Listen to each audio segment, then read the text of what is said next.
an alternate currency strategy? So I don't mind the digital currency strategy.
Hi, everyone. Hello, everyone. How are you all? Good. Nearly Good. weekend. Listen. Okay. So,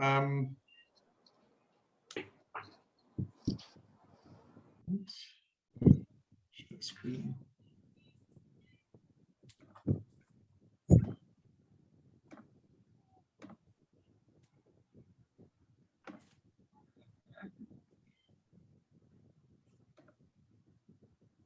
All right. So, just after a couple of questions, about the lecture and how we should handle it, we're going to do the following as a structure for the lecture today.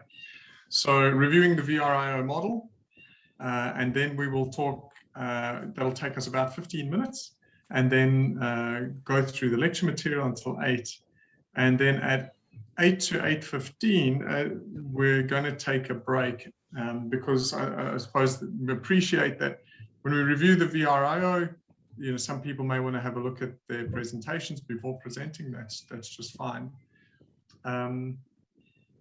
There's also 4 groups, and so I'll just amend that for each of the 4 groups. Has everyone sent the PowerPoint through to me?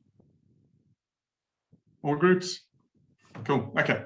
So we're going to review this, and then just to make it clear, I understand that at 8, when we take a break for those 15 minutes, that some of the PowerPoints will change, and that is no problem.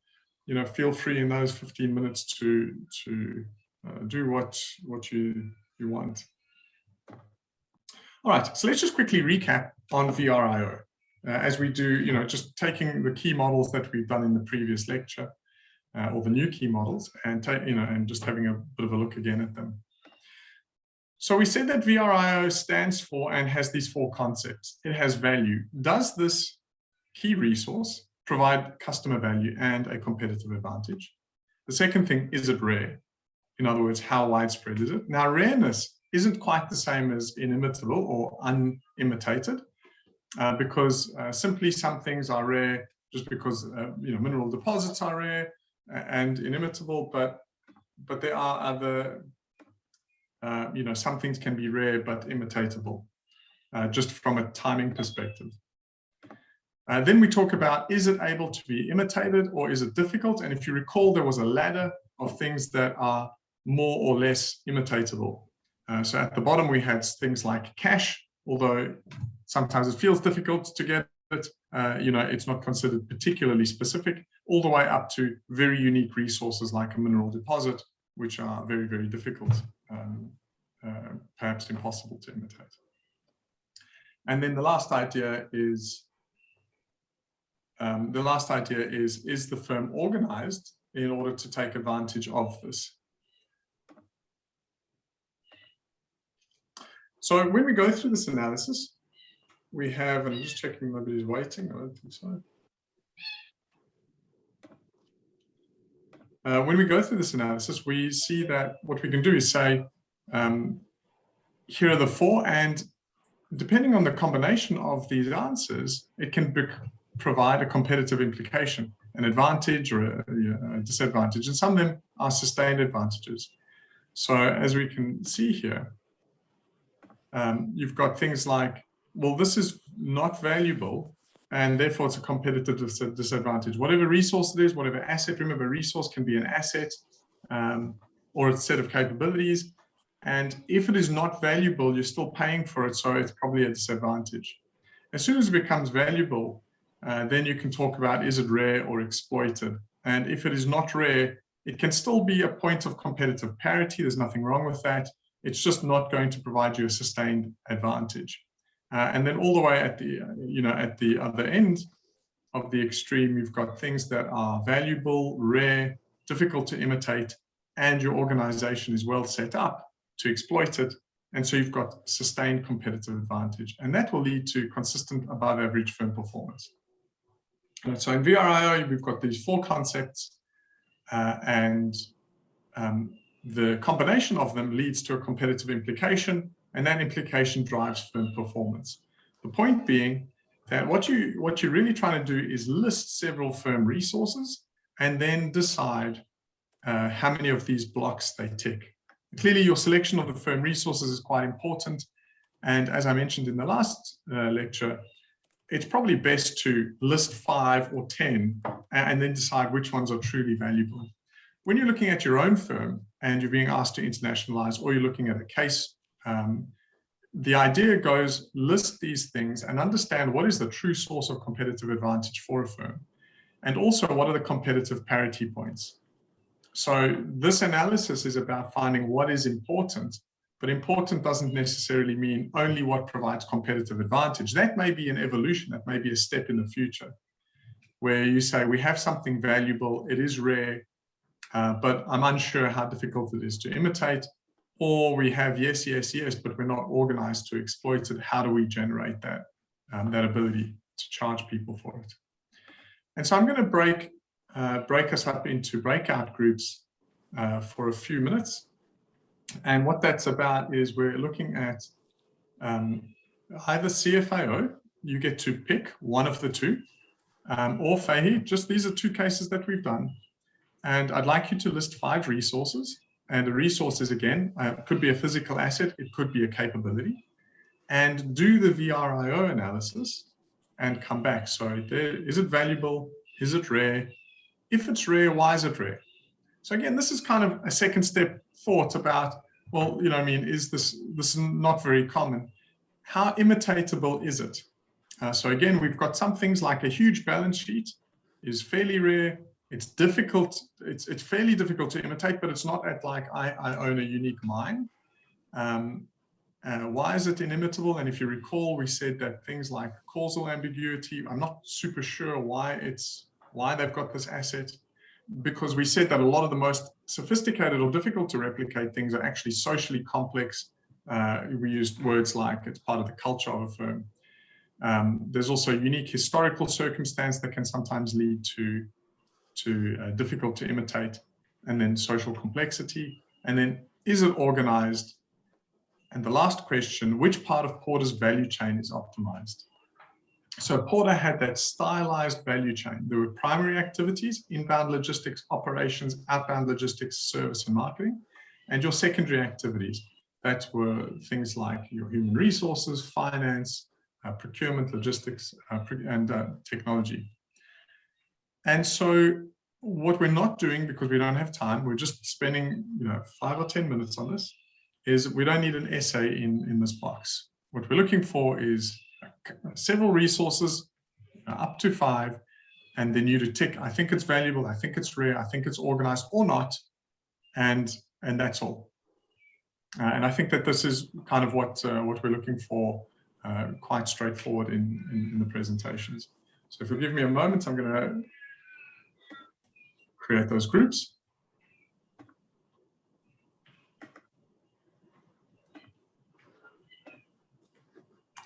And we're going to spend about 7 minutes in the groups, and then we'll spend 5 minutes afterwards.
Nicholas, we have a screen to share. Yes. Oh, you have a screen to share? Can Okay, no worries. Do I need to do something? Do I stop sharing first? Yeah, Yes. yes, sharing. Okay, fire away.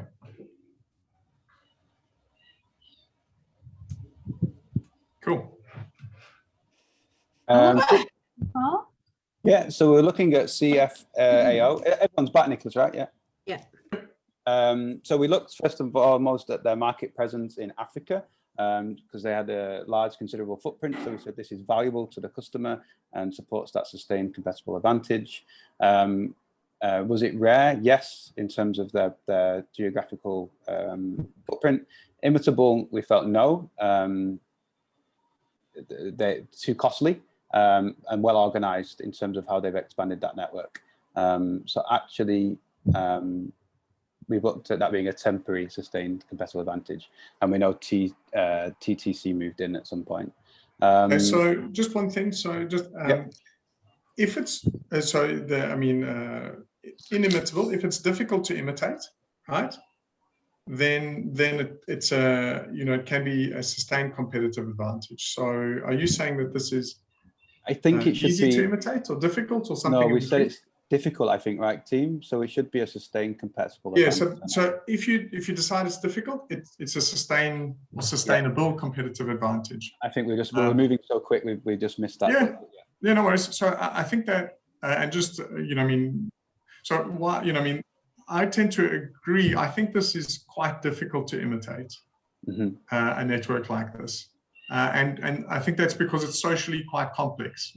So CFAO, the organization, has learned over many years, 170 I think it was, the processes. How do we deal with these countries? How do we deal with the governments? How do we deal with all of that? And so I would agree that this is difficult to replicate because of mainly social complexity. And the causal ambiguity is not so much applicable here, and the unique time and place, I'm not sure. Cool, agree? Yep, we've put in a few more there. So they obviously the case system demonstrates quite a strong product mix of services. Again, offers good value. We felt that this was rare in the market and that it wasn't imitable easily, partly to do with the dynamic mix of different products within that grouping. And again, well organized within its network to be distributed around the territories, French territories and African market that it was working in. So again, we went to sustainable competitive advantage. Yeah, fair. I'd suggest that this would be easier to imitate. So remember, the key thing there is that they've done this in many countries. Very difficult to imitate that. Yeah. To get a product mix going, a few supplier relationships, maybe mid-level difficulty. It would be my suggestion, but we were debating on that point, Nicholas. Actually, and this is not a right or wrong. I think that that's the right debate. So. Customer network. So again, this is just an extension of that actually in terms of the value that they add in terms of distribution and reach, as well as mix of products and services available. So valuable, yes. Rare, yes. We put no here for imitable. We know that other people can operate within these different territories. Organized, yes, in terms of the way they've expanded over the years. So we put this for temporary sustained competitive advantage. Right, okay. And then Eurofarm, we just felt this was an interesting division. So it added a different kind of value. So yes, in terms of customers, rarity, yes, in their market. Of course, not. It can be imitated, and there are other divisions working in that space, but it was well organized in terms of how it distributed itself and organized itself from upstream and downstream positions. So again, we put this temporary sustained. Do you think that there's some sort of resource that is not organized? in the CFAO example? I mean, it's just an example. we did not have the time to really look into what is beyond these four. Yes. Yeah, I wonder whether there's a question around and this is not, this is the point of the discussion, so when you're looking at VRIO and opportunity, then something that is already well organized you can argue that you can then take that to a new geography or market. But sometimes there's latent opportunities for a firm simply because they're not yet organized, although you have a valuable, rare, potentially difficult to imitate resource. This is more my point. So not so much you should have, just you've got two types of opportunity strategically. You can take something that you're already organized for doing, and you can replicate that. And we discussed in the previous lecture, the more similar the market that you're going into to your home market, the more easily your competence is replicated, and therefore the better the margin. Right? If you take what you're organized for in this market and you put it in a completely new market, more difficult. But I'm saying there's another type of opportunity, which is the investigation of this could show some sort of capability that's not yet organized. And then you could argue, so CFAO, was very well organized around motor vehicles.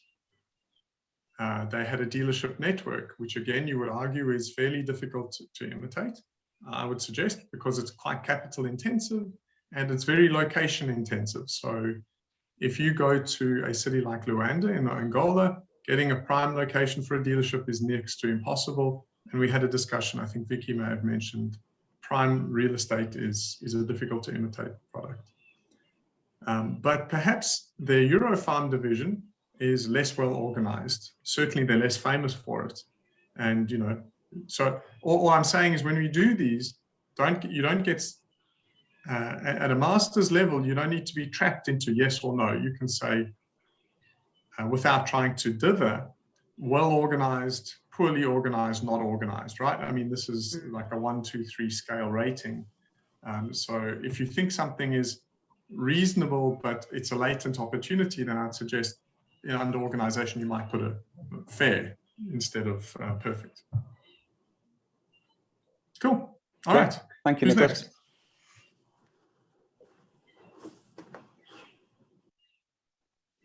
Is the beer team next? Tsingtao. Nice background. Okay, which team's next? I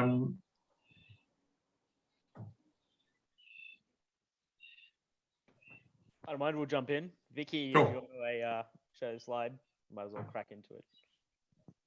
No problem. Do you want me to share? Do you want me to type something in here? No, that's right. I think Vicky's got it. Yeah, cool. All right, no worries. Perfect. So our group is Vicky, Oka, myself, and Joyce. We sort of were stuck around one because we were sort of attacking it from all different levels. We just wanted to make perfect. it consistent to one piece. So the resource that we looked at was an intangible one, being the domestic network in Africa. That sort of covered, a wide range of countries, and I think that was an important expansion of the, not just the domestic network, but the network that covers that many countries. So it was a valuable piece, is what we sort of came to the agreement of. We didn't find it rare from the perspective of the fact that any company could come in and sort of have a network that spreads across the countries, because the barriers and the borders between the countries in Africa are quite porous per se. But at the same time, very individualistic, and we sort of discussed culture at some point there as well. And how if you pick the right entry point into the market, you could effectively have the same influence through ethical or non-ethical means in that place there. So can I just pause you there? So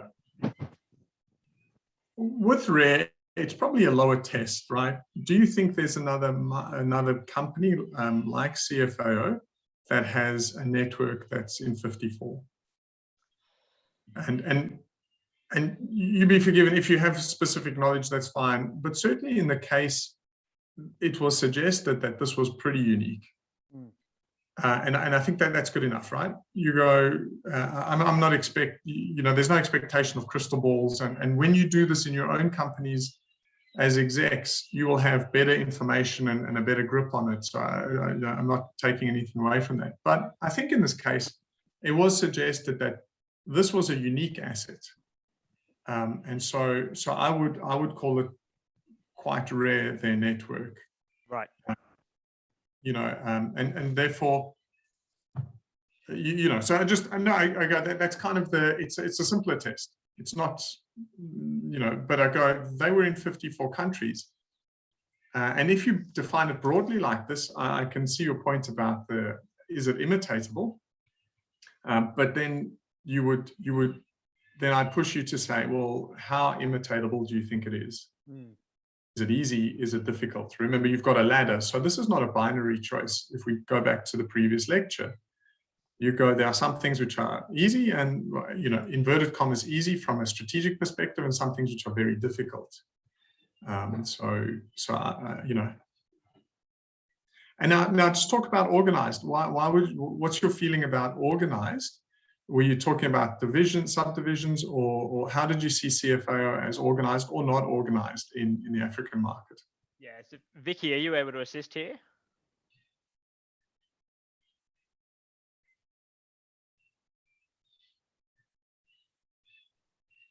Yes.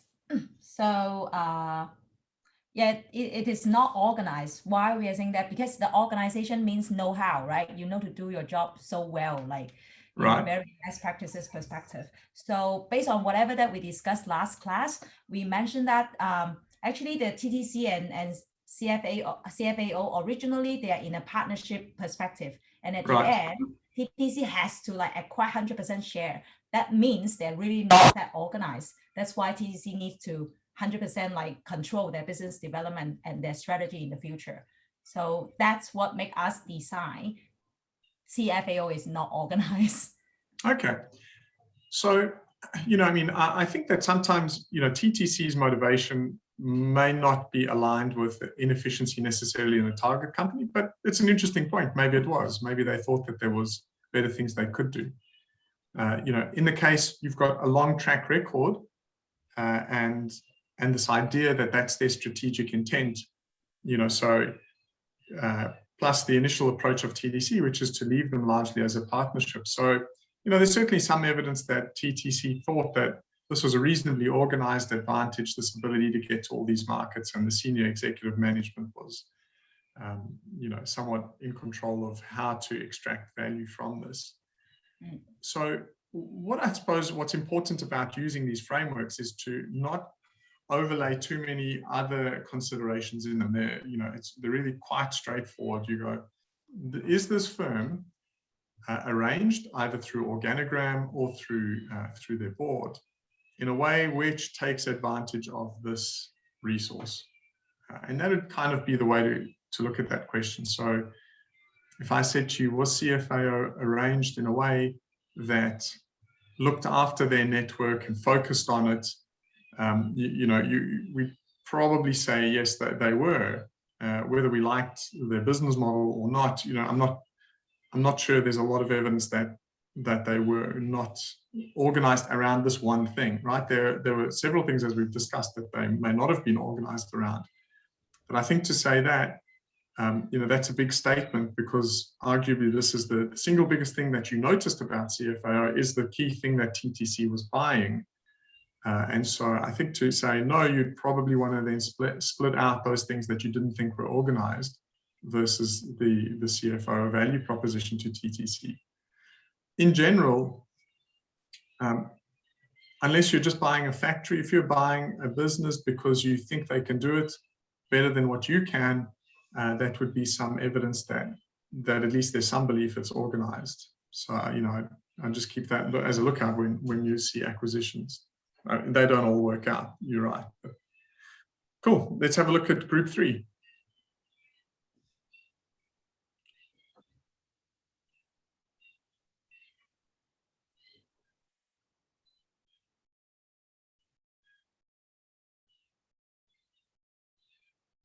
Who's on group 3? Group 3, is that Suba? Suba is our group, right? Our breakout room 3? Yep. Leon is ready?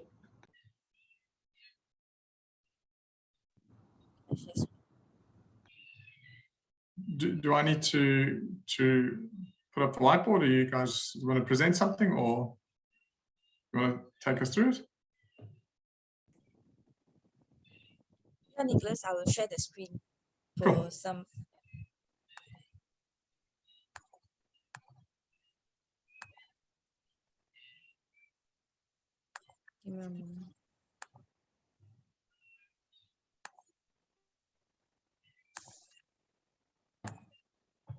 Okay. So we were doing about this Fei He. Yeah, cool. And then what we found is, okay, so some of the resources, which is land, and it was valuable, especially in Canada. This is to start their business in Canada. Right. Rarity is no, it was not. Imitable, no, it's not imitable. Organized, yes, and the competitive advantage was parity. Yeah, so for equipment wise, it was also the same as the land resource. Material wise was also the same, supplies, infrastructure, and facilities. So these were tangible gains. Okay. Our intangible gains were the brand reputation, IP, patent rights. So most of it were yes. So that was a competitive advantage. Yeah, so this is a useful way of categorizing. You've kind of got these competitive parity items. You've got these competitive advantage items. So yeah, I would agree. Brand reputation tends to be difficult to replicate. So I think that's, I would suggest that sometimes patents and copyrights, I mean, this isn't, I don't think, wildly exotic intellectual property, those two rows. So yes, it's inimitable, but I'd say it's probably moderately difficult. But yeah, I mean, there's absolutely no problem. I agree, these things give it. Now, customer experience, these guys produce infant formula. Perhaps customer experience is a subset of brand reputation, but no problem with that. Okay, cool. Thank you. And the third slide was not foreshowing. Not yet done. All right. So we saw a couple of different ways of approaching the question. And I think that's why there's going to be a little break at the end after some of you raised some notes about, well, practicing it before presenting. And what we saw was it's sometimes easier to use this when you list 10 or 20 things, right? You don't, it's because you get to split out, and that can sometimes actually make it easier to go, these are parity, these are advantages, these are disadvantages to that extent. And I think that's not an unfair way of trying to approach it, because sometimes it helps you to refine. Number two, we discussed a little bit that inimitable or difficult to imitate, rather, the difficulty to imitate is not binary. It's not yes or no. It's yes, it's quite difficult. It's pretty easy. And there's always a lot of stuff in between. Finally, of course, these sorts of strategic resources are things that are deliberated at length. And so they're not typically decided right or wrong. The idea of organized simply talks to, does the firm have an appropriate structure to extract value? And I think that's really the simplistic question that should be asked. We also looked at what makes something rare. And as I said, unique is probably a good enough test for rare, or uncommon is a good test for rare. So it doesn't, you shouldn't need to try to prove a very ornate standard. That's good enough. All right, excellent. So now we're going to press on, and we're going to do actual, some new material regarding internationalization. We've sort of slimmed down the presentation. Of course, if there's any challenges with any of the material, you can contact me outside, but we're going to try keep this so we can sort of try stick to our timeline. Okay, so one of the key questions that firms ask themselves, or you might be asking, is why do firms internationalize? And what's a key driver? So I'm going to just go through these because we might not have time to actually break out. So some of the key reasons that a firm exits or goes to is because it expands the market for their offerings, and they can sell this to new markets. So that's something we've covered before. And fundamentally, that means you can spread your costs over more sales. One of the tensions they face is that often you'll need to modify your product in order to sell it in a new market. And this is a kind of unavoidable tension. The second point I want to raise is that in future lectures, this is going to come up again. in what's called bilateral differences between countries. And that really talks to how much must I modify my product to internationalize. It's a key driver of complexity, and it's an important point. The next thing they can do, we've also discussed this, is they can utilize differences in factor pricing in the different countries to specialize. And obviously, this is great, but it can disrupt operations. And what I mean by that is the factor endowments, if you recall from Porter's Diamond. For example, if you're going to set up a textile factory, you're very interested in labor costs. But as soon as you move your entire factory to another country, that does disrupt your existing operations. And so this tends to only happen when you've got several countries internationalized already, that you worry about this sort of arbitrage, it's called. You can also realize greater cost economies from experience effects, and experience effects are really about learning. And that's because of an expanded global market from a central location, and you can reduce the costs. And as we said, you may need to localize. And they can also earn a greater return by leveraging valuable skills developed in foreign operations and transferring them to other entities within the firm's global network. So, this is broadly what it does. It also reduces risk on earnings. So just to focus on this one key point about why does volume help, because it keeps coming up, and I think it's a good thing that you need to have quite a clear view on why does volume help, because when asked about internationalization, we almost always talk about, well, we're going to sell more stuff, be it a service or a product. And it's quite important that you're able to very specifically, underline, well, does that actually help us? So firstly, economies of scale is a simple concept. Just as we produce more, we have fixed costs, looks great. And so you get your fixed cost per unit that you produce is reduced.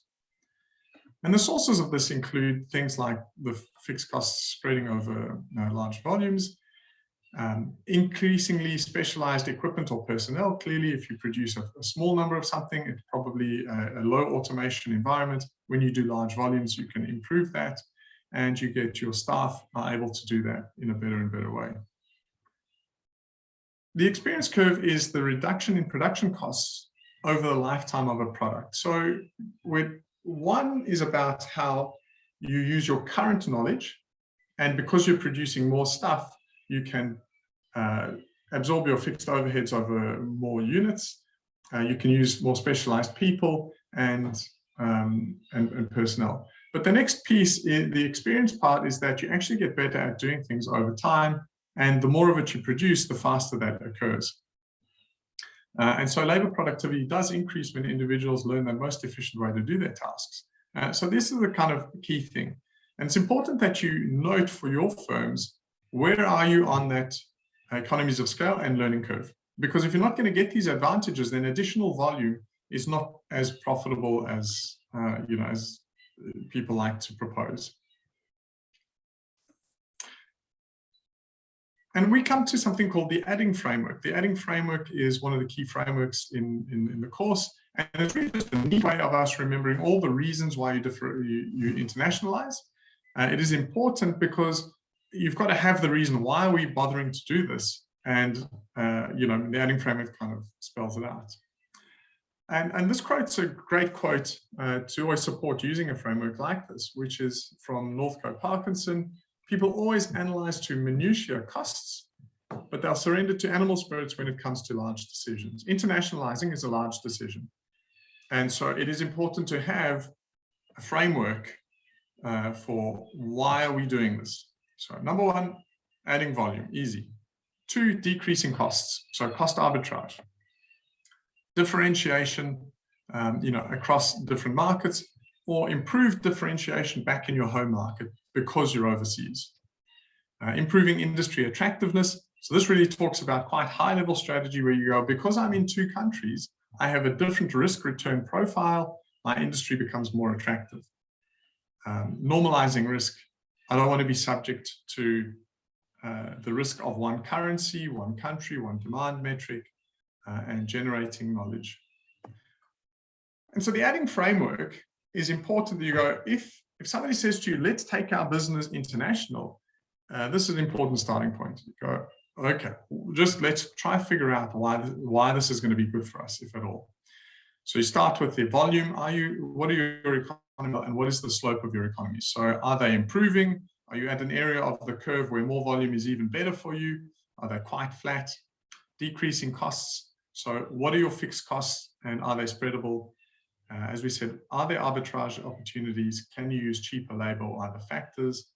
And very importantly, and we're going to talk quite a lot about this in the next few slides, what complexity costs are going to increase?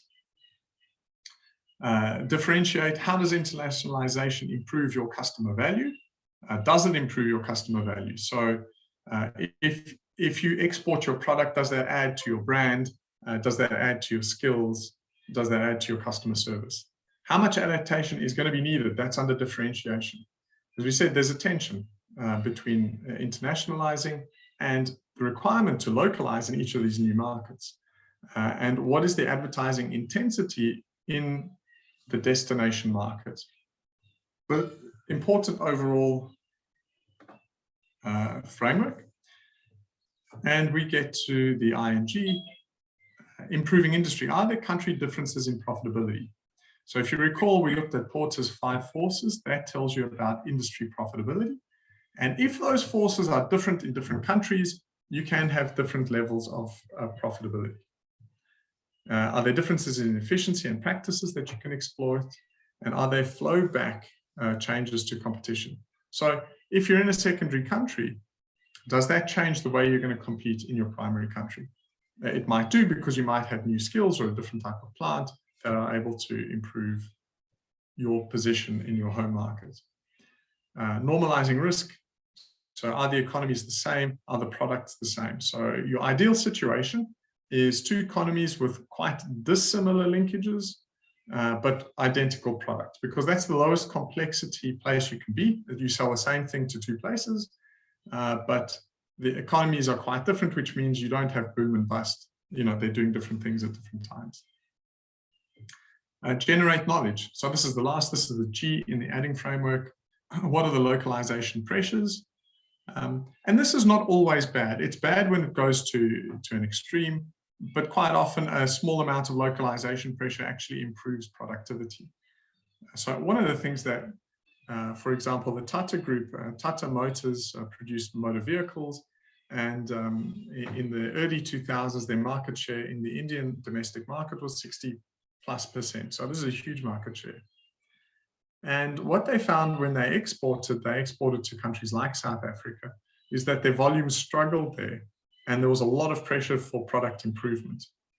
You know, this is the kind of thing you can't get. Remember, when you're in your home market and you're at 60%, there's such inertia, you simply cannot convince your board that you have product problems. It's, you know, because we've got 60% market share. What problems do we have? Interestingly, that was exactly the same effect. And one of the key problems of generating knowledge is the inertia. So in South Africa, they were told they had these quality problems. It was well reported in J.D. Powell's reports, etc. They struggled to generate the momentum to change that. And what we see 20 years later is that as they were subject to more and more international competition, their market share is now, I think, they're 3rd. So that you go from 62%, where you're clearly number 1, to being number 3. So going to an international market and subjecting your company intentionally to different pressure can be very, very valuable. But let's not, you know, joke. This is a rare learning, because nobody likes the pain. And then obviously the second point of generating knowledge is the sophistication of suppliers or partner networks. But the point here is that a new market represents new learning challenges. They can improve your product, they can improve your suppliers. The challenge is getting that knowledge back to your network. So adding network, adding volume, decreasing costs, differentiation, improving your industry attractiveness, normalizing risk, or generating knowledge. Okay, we're going to go on to the tension of internationalization, referred to it a few times. And this is now, well, what are the actual trade-offs that an internationalization decision makes? So your board has said to you, you know, Paul, we want to go and we want to represent our product in Australia. And one of the first things you're going to ask is, okay, cool, let me go through the adding framework. Let me understand what we think we're going to get out of this. Important, even if it's for your own clarity, you go, okay. Potentially, you're going to go through a VRIO analysis and say, okay, what are we actually good at? Why are we going? And then note that you cannot avoid this tension of centralizing versus localizing. And that's also worded the same way as, do you integrate or are you responsive? So centralize or integration means you try to produce one product with minimal variation, you send it all over. And the localized stroke responsive means in each destination country, you customize your output. And this is what it kind of looks like. And you've got pressures for cost reduction, which is kind of the centralization pressure. And you've got pressures for local responsiveness. And you've got different firms that can fit in the A, B, C, and D. And so we're actually going to pause for a few minutes here. And I'm going to ask you the question, which is, give me an example firm, which is going to be in A, B, C, and D. And talk just more globally about what are the sort of pressures, the sorts of firm or products that lead to higher amounts of pressure on cost reduction. And what are the sorts of a product or service attribute that leads to higher amounts of pressure in local responsiveness. So I'm going to time this. This is going to be 5 minutes. What we'd like is an example for A, B, C, and D, and a more general thought on what sort of product or service has high pressure for cost reduction, what sort of product or service has a high pressure for local responsiveness. I'll have a crack. I was going to put you into groups, but would you like to do it in groups or? Can we just openly discuss this, Nicholas? I think it's absolutely, no problem. I think most of us have some form of this in our case study, I'm sure, right? Hopefully. Cool. So maybe we just discuss openly, right? What kind of firm has that low, high combination? Is that better? Monica, you have something to add? I'm just going to have a crack. I was going to say McDonald's for the if you bring that sort of quadrant back up.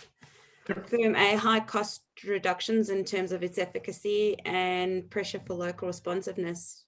So I'd put them up at firm C. Stab in the dark. So you would put McDonald's over here. So let me try to get. So McDonald's over here? Yes. All right. So one of the questions I'd ask you is McDonald's locally responsive? Or to what extent are they locally responsive? Nick, can you explain better in terms of like what local responsiveness means? So local responsiveness would say how much does their product or service change depending on the market that they're in. Okay. Yeah. So, you know, and again, at this level, it's not one or the other. But I would suggest that McDonald's, in terms of local responsiveness, is probably sort of it's lowish. Maybe McDonald's would sit here. Yeah, agreed. So I mean, we could make the argument that they're in the middle. So, for example, in India, you clearly don't get a beef McDonald's burger, right? This is. But I would say that standardization is a big part. We spoke a couple of lectures ago how McDonald's is heavily invested in the operational technology. You get high degrees of standardization within a country. But I would suggest that even between countries, you're pretty standardized. So I would, I would tend to put McDonald's in fairly low responsiveness to a local market. Cool. Let's get a few more. I might be way out here, Nicholas, but I was thinking something like someone like producing a Range Rover kind of car. Would they probably not, but very low pressure in terms of local responsiveness? And probably probably thinking for something like Range Rover, not maybe pressured for cost reduction because they have such a high price on their premium. Yeah, so I mean, again, you're right. So firstly, low responsiveness, automotive industry. And I'm going to be, I'd like you all to be thinking about when we talk about these industries, what is the feature of the industry that's defining this? This is largely an industry characteristic, but there is, and we've got a slide, it does talk about if firms within an industry can respond strategically in different ways. So Paul, you're absolutely right. One is, let's talk about the motor industry in general. In general, your local responsiveness is pretty low, right? You don't want to have a lot of platforms. It's not economically viable. And so you tend to find very wide international spreads of the same models. And in fact, Australia had a very peculiar thing where, because of these plants, they had these unique vehicle names and they've all been killed, which is the only sensible thing that has happened for a while in the Australian auto industry. So we've got low responsiveness and then cost reduction. So there is quite a lot of global supply. So that, in general, motor industry is probably sitting somewhere over here. Some firms would say that cost reduction, so when you look at Bentley and Lamborghini, you're probably over here. So you say, although it's very interesting, this internationalizing, we're going to produce in Italy, we're going to have hand-stitched seats, or in Crewe in England is the Bentley firm. Aston is probably somewhere in the middle here, and then you've got, sort of Toyota, Ford, General Motors right up the top. The pharmaceutical companies like the medicine will be fell into Firm C. What I'm saying is that some countries have a very strict regulations for the medicine. And also the medicine cannot be that expensive because it has to be available for everybody. So in terms of pressure for the cost reduction, it must be very high. But in terms of the pressure for local responsiveness, I think it is also high as well. That's what I so thought. look, so absolutely. So pharmaceuticals are going to sit somewhere at high and somewhere inside C, right? So there is local responsiveness requirements, labeling, product specifications, lots and lots and lots and lots of regulation. And so back to our question, what is the industry feature? I would suggest that the more regulation you have, the more pressure for local responsiveness. As a nice rule of thumb, you go where something is very heavily regulated and the regulations differ between countries in a substantial way, you're going to be more and more localized. Yep, so I agree. So Nicholas, can I ask, since you talked about automotive earlier, so are there any instances that automotive could be a firm B? Is it possible? I mean, it seems that we've been moving, that there's no fixed quadrant for a specific industry. It depends on certain needs, business needs. But if I look at firm B, it can also fit in certain countries that only promote green vehicles. I mean, can I use that as a basis to say electric cars? Then in that case, it can be a firm B in some cases for automotive. So I think that automotive, so you're absolutely right. Number one, local responsiveness. So if you find an extreme enough environment or a very strange regulatory system, you will get some more local responsiveness. But I mean, automotive, just because the costs involved, tends to try and internationalize everything because they struggle to produce anything for a market that's not very, very big. So I think car automotive is difficult to put here. But there is, as an example, maybe machinery. Some machinery fits better into B because it may have to deal with very specific environments.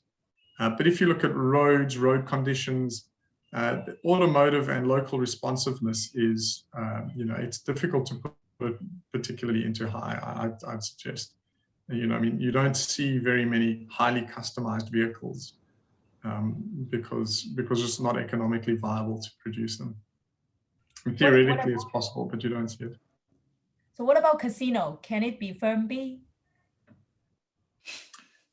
Yeah, so I mean, a casino chain, let's say Crown or so on, would definitely have very high pressure for local responsiveness. And I would agree, a luxury offering tends to have low pressure for cost reduction.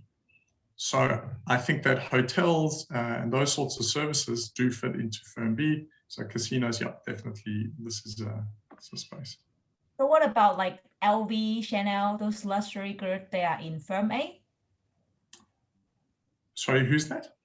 Like Chanel, LV, Hermes, these are in the firm A? No, I think it's from D. I would say that they are probably in D, because their pressure for cost reduction, I would say, is pretty small. So I'm not sure that Chanel really produces much more profit if it reduces the cost of the handbag, particularly. I mean, the markup is so extreme, I don't think that's a big deal. Yeah, in fact, every HM is increasing the pricing. So a lot of people are really complaining right now. Yeah, so I think I'd put luxury products in D. Yeah. All right, and then lastly, so something like retailers. Retailers tend to sit around here. You've got, it's not like Walmart has shown the degree of local change, it needs to match the market. So if you're a US firm and you're going to Canada, you are here, right? Retail is highly cost pressurized, but Canada and the US is really similar. So local responsiveness, not a big deal. If you are Walmart and you go to Germany, you're in this place here. Or And Japan. Yeah. Or Japan, right? And so it's much more difficult when you're trying to do both. So C is actually a difficult place to live. And then let's just talk, and then for the last one is beer. So beer tends to have not extremely high pressures for local responsiveness. Beer tends to sit here, right? It's largely you produce your beer and you sell it, and the people either like it or they don't. There's not a lot of customization in beer. There might be some, but so you may have some firms going, we're pretty good at customizing for a market. You've got maybe microbreweries. As we said, an industry and each competitor isn't the same thing. So when we talk about an industry, we say the medium competitor maybe. But let's say you're a craft brewer, you may put yourself over here. You produce small lots of very specialized beer, Belgian beer, pink beer, blue beer, all that stuff. When you're talking about large, like AB InBev, I'd suggest that they're going to sell Corona. It's going to taste exactly the same in any country you buy it. And that is then a highly standardized product. And you're really worried about cost reduction. So remember, it is important you know which brewery you're talking about. But as I think we all know, Corona, Heineken, these big brands, you can buy them anywhere in the world and they'll taste almost identical. Okay. So pressures for cost reduction are greatest in industries that produce a commodity type product that fills a universal need. So that's what pushes you up towards the top of that slide. So if you're a retailer, this is high. If you make cars, cost reduction, you have one sort of product that's fairly universal. When you have major competitors that are based in low cost locations, so if highly tradable goods tend to have high degrees of cost pressure because one of your competitors will be in a low cost, and where there is persistent excess or fixed capacity. So, we discussed this in the context of airlines, where you have fixed capacity, you tend to have extreme cost pressures where consumers are powerful and face low switching costs. And so to respond to these pressures, firms lower their cost of value creation. On the other hand, local responsiveness is from differences in consumer tastes and preferences. So entertainment, art, movies, that sort of thing, this tends to be highly consumer responsive. Differences in traditional practices, infrastructure, differences in regulation, differences in distribution channel, different government demand. So you'll notice, and it's not by a mistake, that all of these start with the word differences. So your local responsiveness, one of the things you're going to try and just when you understand this is the more differences there are, the more locally responsive you might need to be. So as a general rule.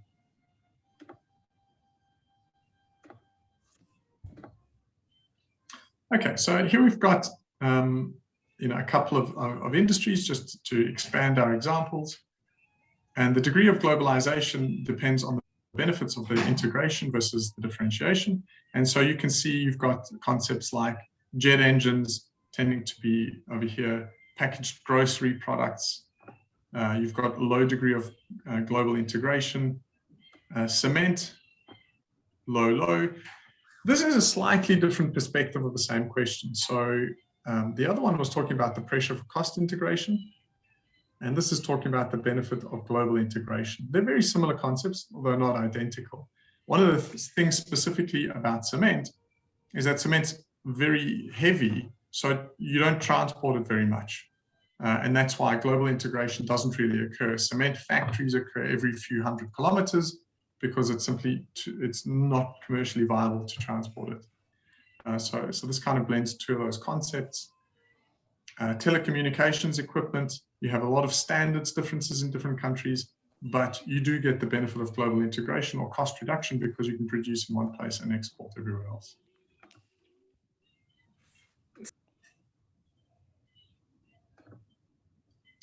And here's an example where inside an industry, different competitors treat that question differently.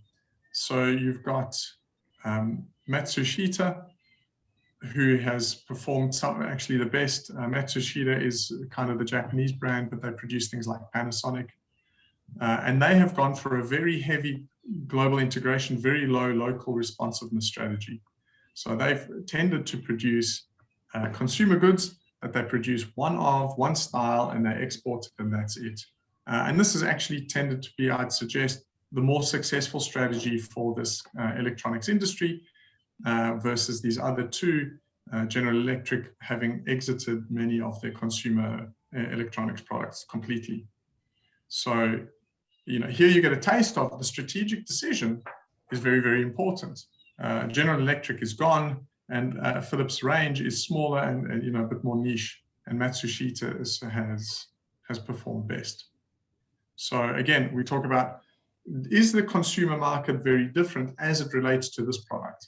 And you go fridges, DVD players, whatever. I don't think there's much of a consumer market. Consumer goods, and you can see the very powerful consumer goods, P&G and Unilever, are all high on local responsiveness. So packaging changes when you're Procter & Gamble or Unilever. Every country you go to has different rules, different regulations, different pack sizes. So, in India, in the famous book, The Fortune at the Bottom of the Pyramid, they talk about, selling stock cubes, 5 at a time, which in a developed market, Singapore, Australia, in America, you buy a box of it because it's really, frankly, quite irrelevant. But in some markets, they'll sell 4 or 5. So this is a high degree of local responsiveness. The advertising is completely customized into every market. And so the benefit they get from global integration is moderate because you have such big differences. And then telecoms equipment, and you've got these kind of very big differences. Some people quite high on local responsiveness, some people providing, if you want, the very generic kit. And you can see how this plays out, because even within an industry, you can specialize in a certain subcomponent. So if you are talking about Huawei, you're talking about high degrees of global integration. We're trying to export 5G kit before, obviously, all the global politics got in the way. Whereas other firms are saying, we will just do local customization. And it's ITT, this firm did not perform well and is gone. So this local responsiveness actually struggles as industries evolve and become more and more globalized. So you need to be quite careful about, or companies should be careful about pitching themselves at low levels of global integration, high levels of local responsiveness. You need to make sure that there's actually a benefit. So there's actually quite a lot of evidence around internationalization. And when I say there's a lot of evidence, there's a lot of different studies which show what performs well and what doesn't perform well. How do firms perform as they start to globalize? And there's a couple of very important points that that we're going to make, and we're going to make them over and over again. And they're really summarized in these 3 areas. there's learning, there's scale benefits, and there's coordination problems. And so we're going to break out into some groups, again, in a slide or two's time. And I think it's really important to think of these three things when we say, what is the evidence around internationalization? What does it have to say about the topic? And why we say that is when you look at these curves, we're going to go through quite a few curves and graphs. These are the three factors which really drive these outcomes.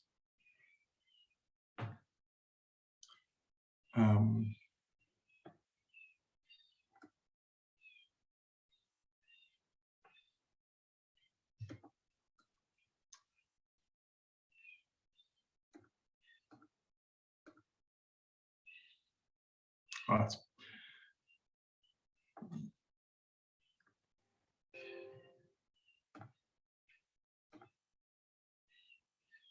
So just one moment.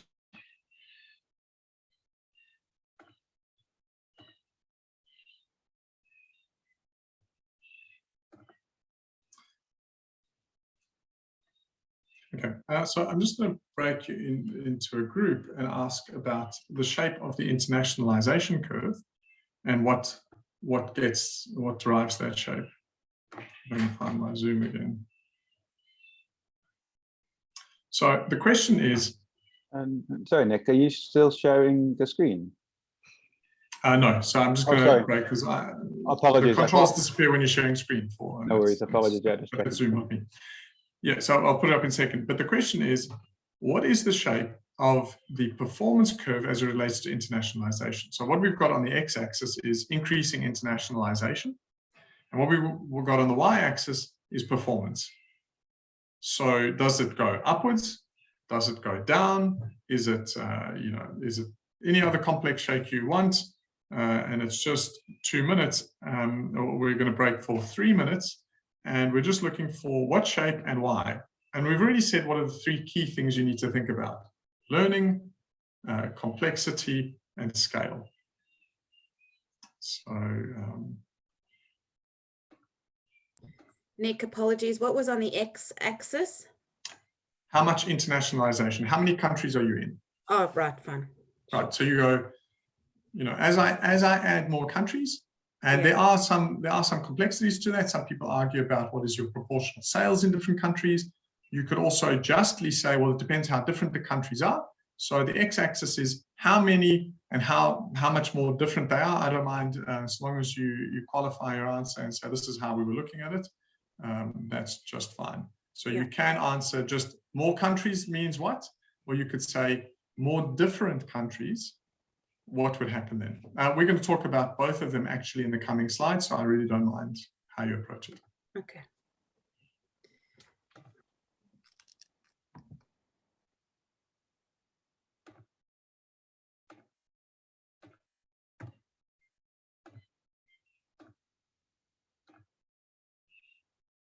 Either way is fine, but our team did not draw anything, but we can describe what we discussed.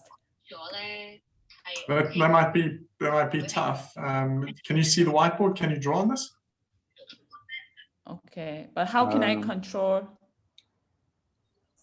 Currently no control, Nicholas, I don't think. Yeah. Okay, I think then when you just go to your, if you go to share screen, does it not offer you the option of the whiteboard? Okay. Cool, there you are. Oh yeah, okay. I didn't know that. Okay, so our team pick up FMCG industry, fast moving consumer goods.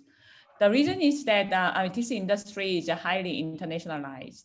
That's why we pick up this one. And to be honest, Nicholas, we did not have any idea how to apply three criteria such as learning, scale, and coordination into this graph. But we just logically thought, about it based on also our reflection of our learning from last unit. Okay, so you said that the more diversified, the less performance. Am I correct? Right, yeah. It's going to decline, yeah. Yeah. So if FMCG, is internationalized with one product, the performance will go up, something like this. Right. However, if FMCG go to international market with diversified product, and the graph will be something like this.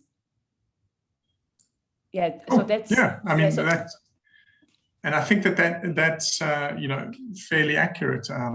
So we're going to come to it, but there's certainly some idea. Maybe the curves are a little more complex, but this idea that towards more and more countries, the kind of flattening off effect that you're showing, does occur, and it may be more exaggerated than that. But yes, there is at some stage there's an improvement in performance, with internationalization. So because we've asked the same question, let's just go to another group and put out some curves. Who's representing group 2? Or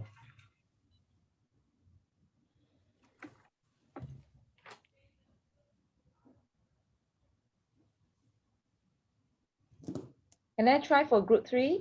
Yeah, absolutely.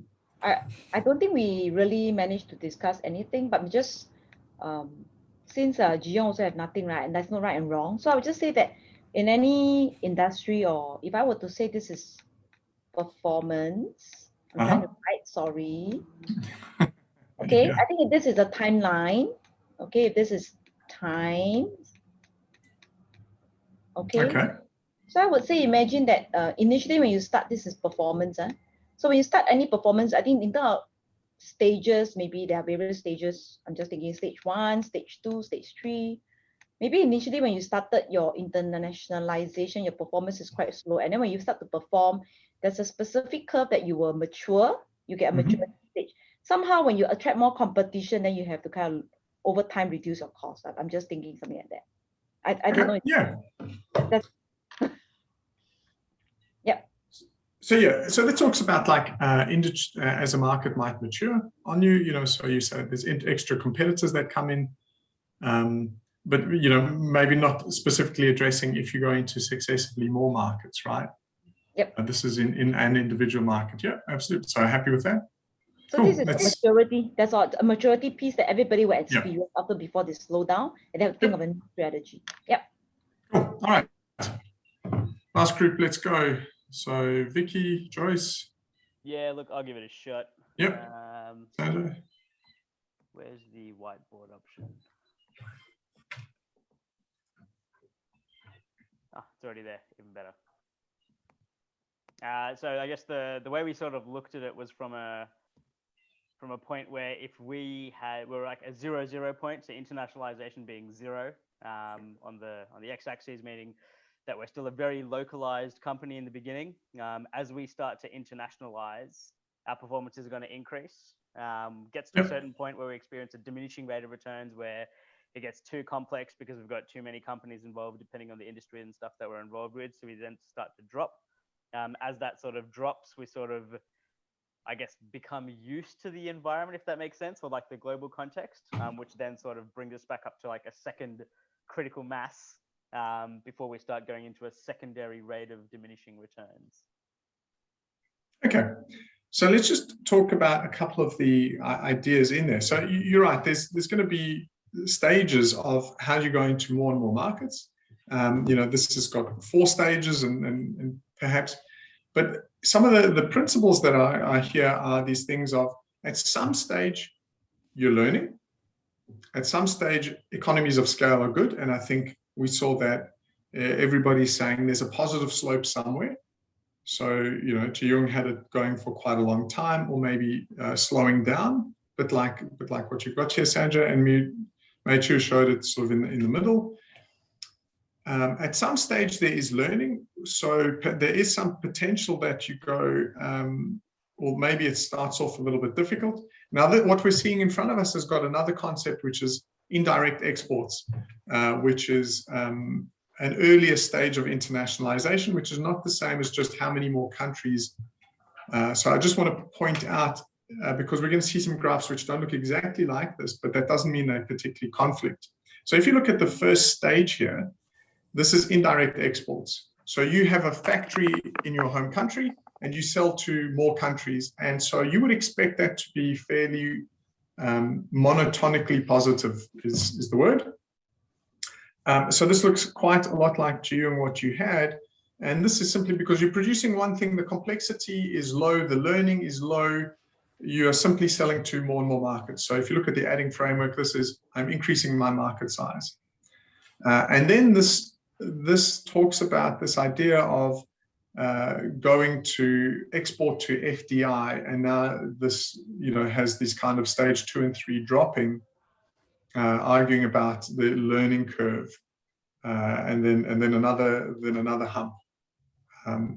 So just understand that this first section, they're talking about indirect exports. So we would expect a monotonically positive, just a positive curve, because frankly, you've got your plant, you don't need to learn stuff, you just try and sell it to other people, you put up a new website, you're on Alibaba, whatever, and you're just selling more stuff. So you wouldn't expect that to have a very complex form. And then as you go into more steps, you're expecting at some stage, you're going to have to learn. So there should be a drop in performance. Cool. Is that okay? Can I take over? Is that make sense? All right. All right. So here's kind of how more formalized studies have presented this answer. So probably a good summary, and it does depend, and we're going to go through quite a few slides. It's quite an interesting, nuanced area. There's typically an S-shaped curve to performance and degree of internationalization. So as we saw, the early internationalization, and this isn't exporting, this is when maybe more formal setting up subsidiaries, is difficult, and the rewards are actually quite slim. And there's quite a lot of papers about that. And we saw that in Sanjay's graph under stage 2 and 3.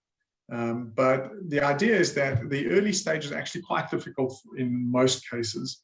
And it doesn't matter if it's a service or a product that happens.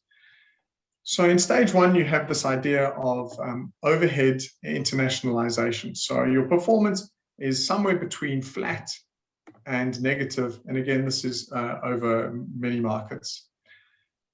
Maybe that is... That's over here.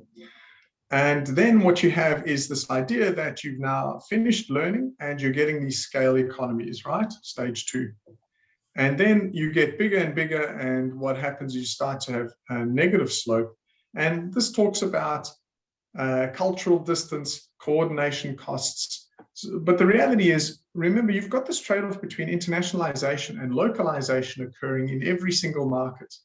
And when you're in one market, it's quite easy. When you're in 50 markets, you now either are very localized, and that all puts complexity pressure onto the business. So stage 2, you've got the scale issues, you've got arbitrage, things that you can do. You're now in enough countries to get arbitrage benefits.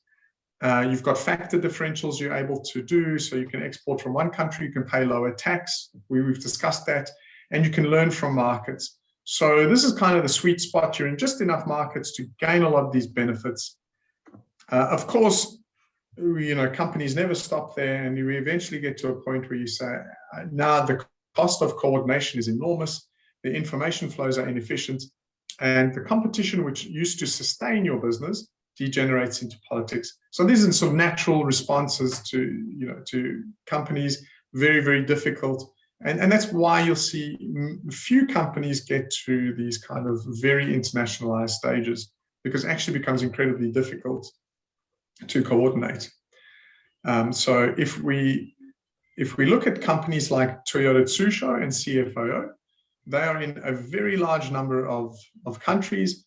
And so they spend a lot of their time worrying about the cost of coordination. And can they simply maintain some level of efficiency? But those are fairly unique business models.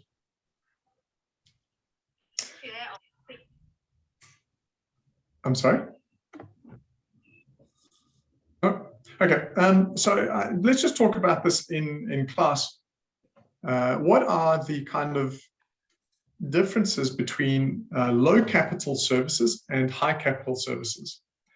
And the related question, which is, where does the benefit start and where does the complexity overrun? Does it make a difference if you're a low capital versus high capital service? So low capital intensity could be something like you provide a service, you provide accounting services. High capital intensity is you own and operate power plants, right? You're producing electricity, or you own and operate barges, you're a logistics firm. So any suggestions? Would these curves look different or the same?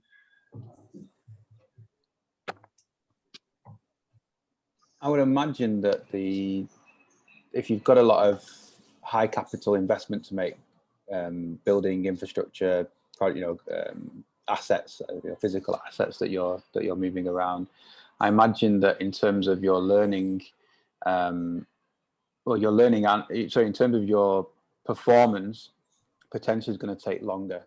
So to reach a higher level of performance. Whereas if you're maybe trading something more like that's around intellectual data, property rights, maybe at that point you can execute quicker and your performance can be steeper early on. That's a good insight, right? So what we've got here is low capital intensity and high capital intensity service goods. And so as you can see, what you've got in low capital intensity is a bit of a learning curve, because in low capital intensity, you tend to have more cultural differences that are relevant, as opposed to power plants where they're less relevant. And you have a reasonably quick or relatively quicker improvement in performance. And then quite quickly, you get into a challenge of complexity. And so if you look, this is at 0.8, when I send out these slides, I'll put the reference on them. I'm sorry that it's not visible at the moment. I think it's hidden behind one of these graphs. But the idea here goes, for these lower capital intensity, you have this kind of classic S-shaped curve. For high capital intensity, you have fairly flat returns for a long, long time. And this is just the key point. You go, if you produce power, you produce a lot of capital down, you need enormous scale to make a return. So when you consider this for your business, and when you consider case studies, it is valuable to just recognize, well, how capital intensive is this business? All right, now I'm going to ask for a couple of offers of, does the order of countries matter? And what I mean is, what is the shape of the curve if you go to related country, then unrelated, sort of at the end? And the second proposal, because obviously there could be hundreds of varieties of this, you go to unrelated country after unrelated country after unrelated country. So let's hear a couple of proposals. Your learning is going to be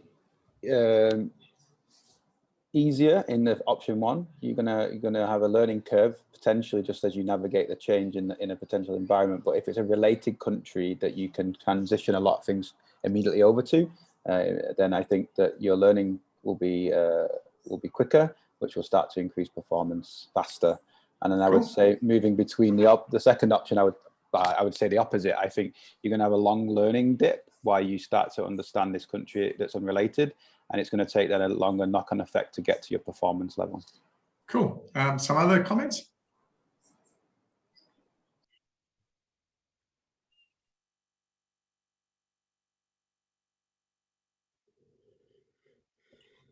What does that mean, like related and related country? So a related country is one that is typically culturally similar, administratively similar, and economically similar. So the actual measurement in the case in it's Rugrock and Wagner is a little more sophisticated or a little more complex, just so they can create a single value. But think of it as culturally similar, administratively or regulation similar, and economically similar. So maybe the curve would be similar, like what you mentioned in the previous slide, like the Okay. if you, for the first scenario, it may be showing up like the classic S curve, like the low capital surface. But for the second one, may be similar to the high capital surfaces. All right, cool, yeah, fair enough.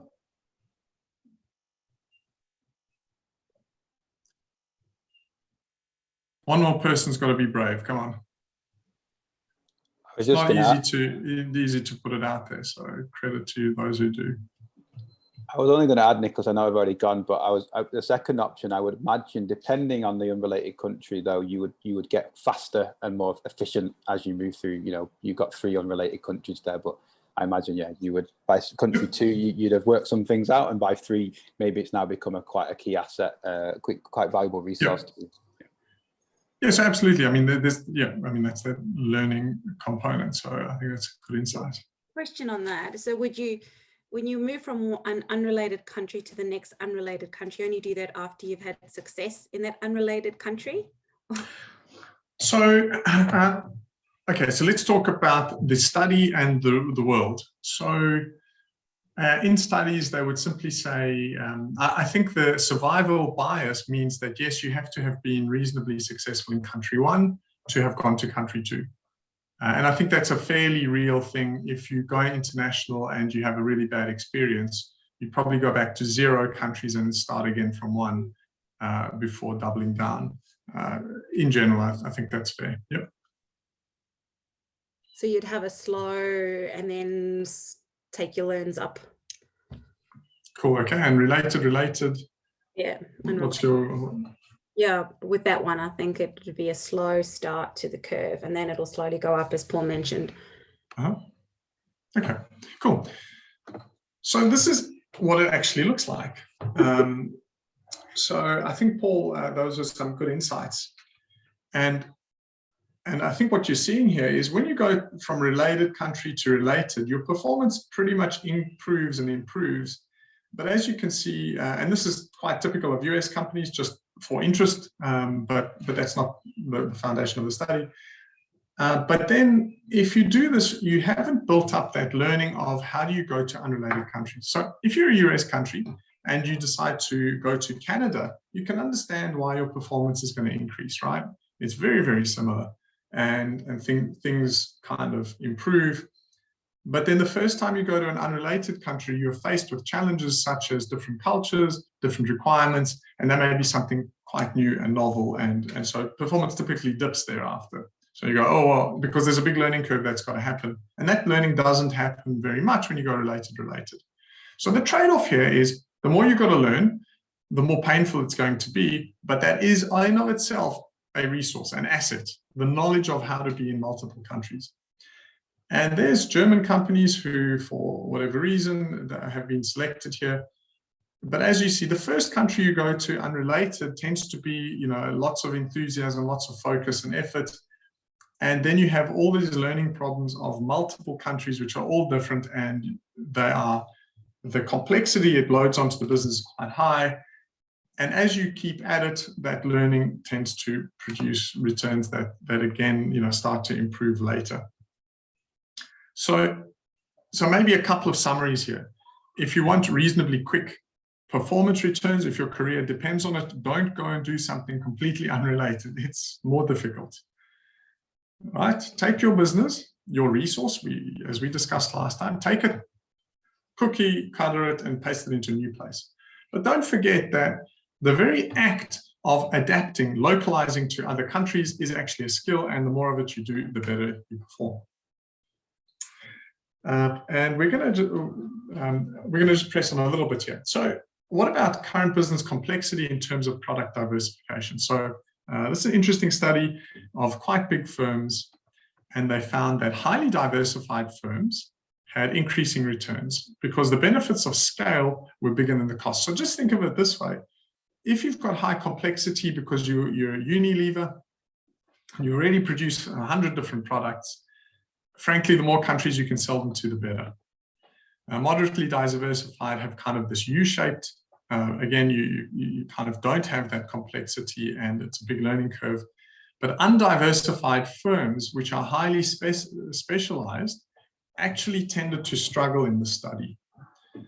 So you have one product line you do really well, and you take that one bit of knowledge and you put it in a new country, and all of a sudden your returns don't look great because it's a very customized single product.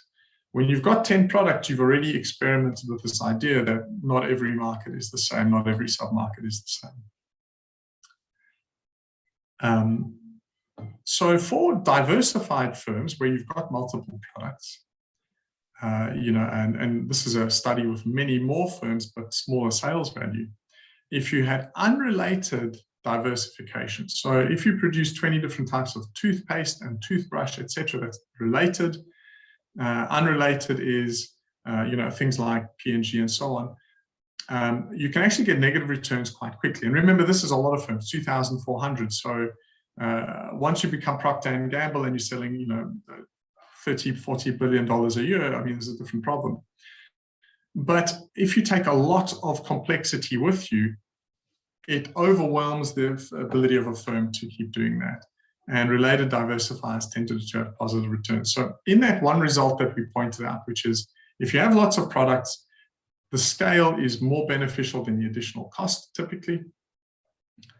Just note that there are limits to complexity. So remember the 3 takeouts were that learning is important. So if you're going to learn a lot, your performance isn't going to look so hot initially. Scale is important. So if you've got fixed overheads, the more you can push out, actually your performance looks better quite quickly.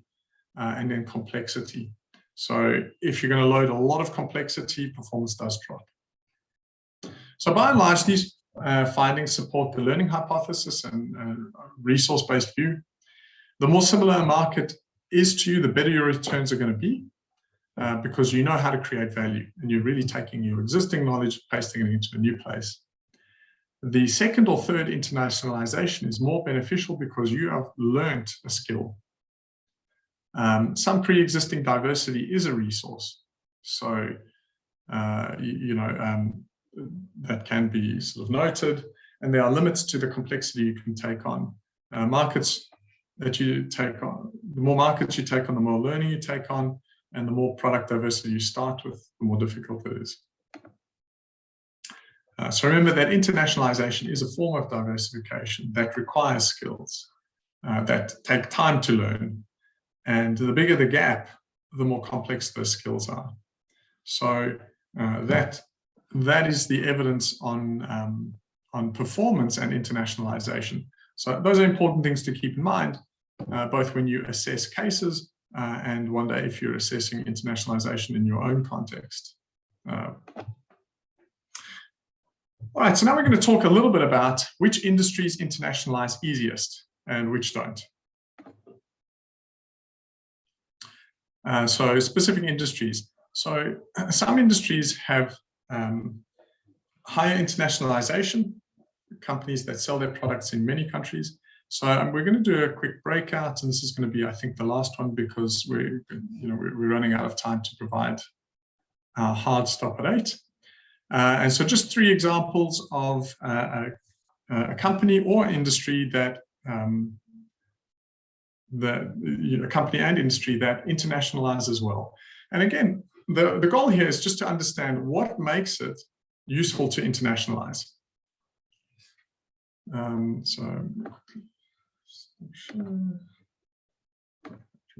Again, it's going to be 3 minutes.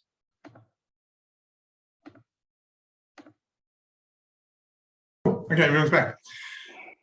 All right, excellent. So let's just go through this. So what are our thoughts? Just quickly. Throw some out.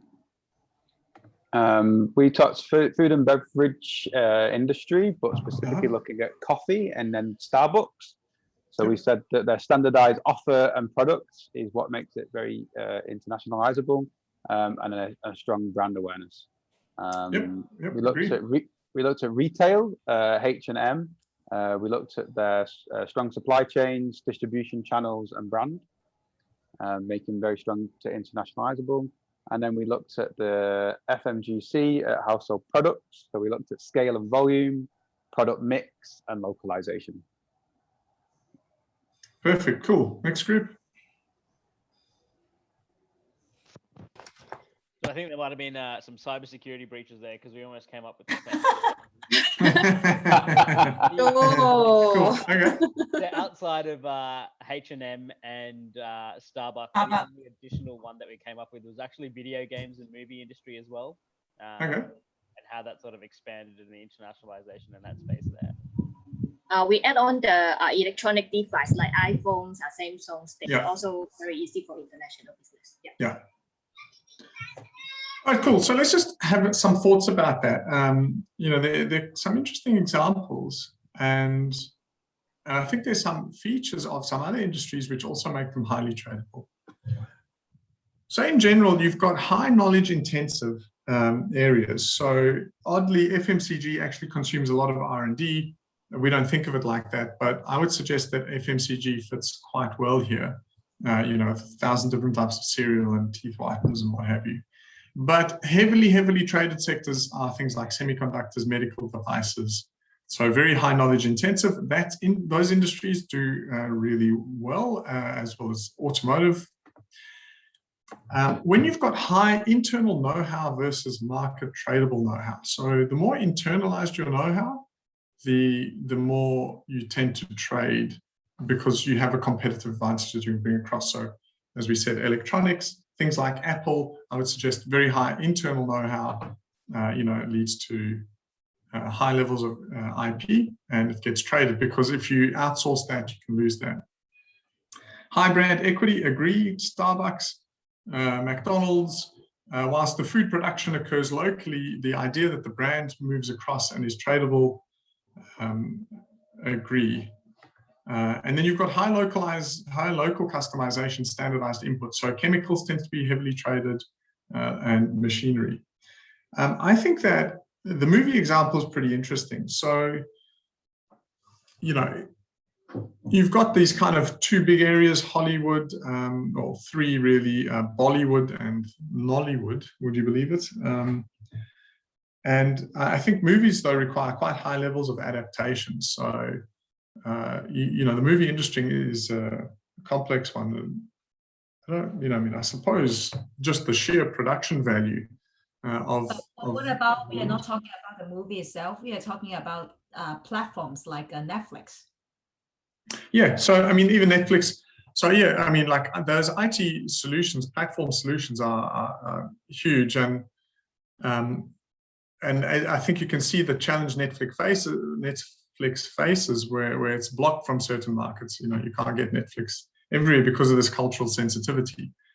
So these massive platforms between Netflix and Amazon and Disney Plus, you know, certainly have a feature, and I would suggest that that feature is that there is this, you know, platform that offers people access to a whole bouquet of products, and that product in of itself is easily digitized and already has a brand. So, you know, you probably subscribe to Disney Plus because, you know, you're attracted to the Disney brand.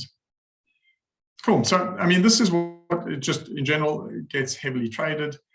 And you know, and it works, and then obviously the last group is highly tradable and high arbitrage. So if you've got high arbitrage opportunities, so we spoke about this, if there's one specific factor that's really important and you can find a cheap place to do it, textiles being a good example, you tend to have high amounts of trade. Okay, we're just going to move on and talk about mechanisms of market entry, because we're all right. Firms can enter foreign markets through exporting, as we said, which is early, licensing, joint venture, wholly owned subsidiary, which can be greenfield or acquisition. And the advantages and disadvantages are uncertainty, investment intensity for success, regulation and institution quality, and the exposure of intangible assets. And so, you know, what we find is that the higher the uncertainty, the more likely you are to, you know, to take on partnerships or to limit your cash investment.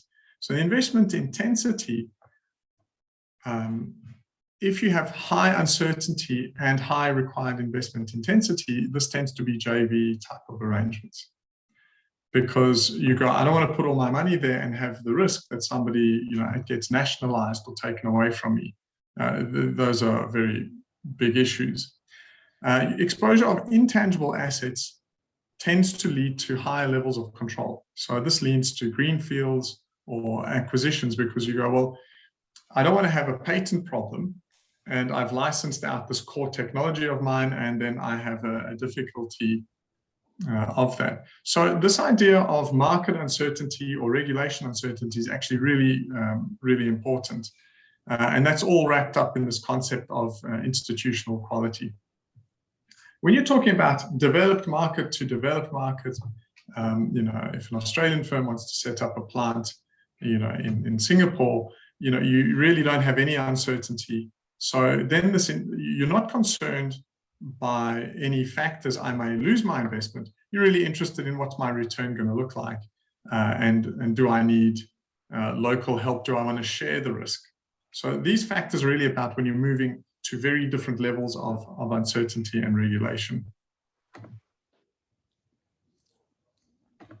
So there's not a lot of right decisions or wrong decisions, but there are decisions associated with different risks and rewards. Developing countries can learn from the market entry experiences from firms of developed markets. And a firm expanding internationally must decide which markets to enter and when to enter them, and the scale and mechanism of entry. So greenfields, acquisitions, JVs. There's a whole list, and this is in your textbook, and I'm not going to go through slides on this, but there's a number of different entry mechanisms, from exporting, as we said, which is low complexity, all the way through to wholly owned subsidiaries or acquisitions. And each of these has some risk and reward profiles that differ. But fundamentally, you're really looking at this idea that by the time you're at greenfield, you have high risk because you effectively take on all the risk yourself. You have all the returns accrue to yourself, but you are fully in control and it's highly integrated. And so, this is really the way to look at it, going, what is the decision in terms of my level of control and risk and return that I'm trying to take on?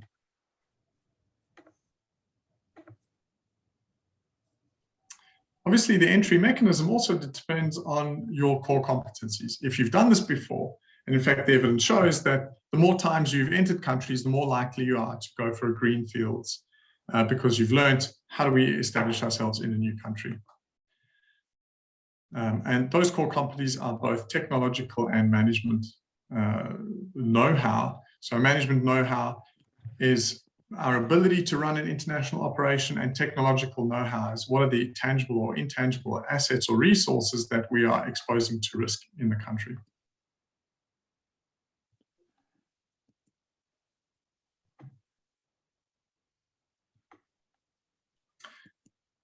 So we noted that your technological know-how, high technological know-how, intangible assets, leads to a tendency towards higher control demands. That means you end up buying something or greenfields, when your core knowledge is at risk. But the higher the management know-how, it also tends to allow for higher levels of subsidiary or acquisitions or greenfields. So what the point of this is to think about, what are you exposing in terms of capital investments and intangible assets? That's the first question. The second question you're going to be asking yourself is, do I trust the institutional framework of the country I'm going to? Third question is, do I have the managerial competence to run a business without a partner? So we've already noted that the Fahey decision to enter a completely different market with a fully owned subsidiary was probably one that was driven by their desire to protect their technological know-how. If you recall, they had a wet blend process. They didn't want to share it. They set up their own plant. But one could certainly argue that from a managerial know-how perspective, this was a big leap of faith for them, and probably a pretty unusual decision.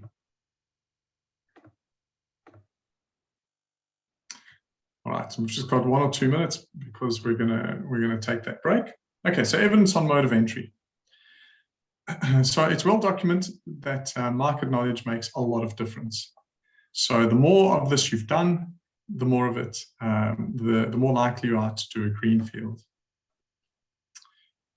Firms with high financial resources but lower capabilities tend to opt for acquisition.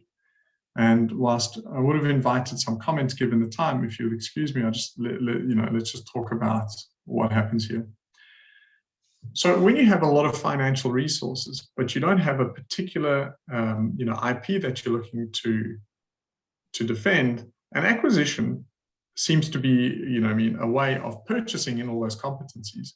So we saw that Toyota Tsusho is a company with enormous financial resources, but they don't specifically know much about Africa, and so they buy that. They simply buy all of that competence in. Fahey Milk, on the other hand, believed that it had a very unique technological advantage, and so an acquisition for it didn't suit because it didn't, it believed that the value creation was really embedded in a process that was unique to the firm. Furthermore, and so these are sort of research, but more product diversification leads to more complexity, and that changes the decision. And so the relationship tends to be an inverted U. So moderate product diversity leads to greenfield. We've discussed the reason for this, and this is really about complexity. So if you have lots and lots of different products, then you high product diversity, your ability to manage a new greenfield site might just overwhelm your ability to manage that much complexity. And so that's why you tend to get this inverted U shape. Moderate product diversity, you believe you have these core competencies, you set up your own greenfield operation, because the assessment of management is that their technical know-how is a core offering of theirs. And obviously low product diversity, setting up a greenfield, might happen, might not.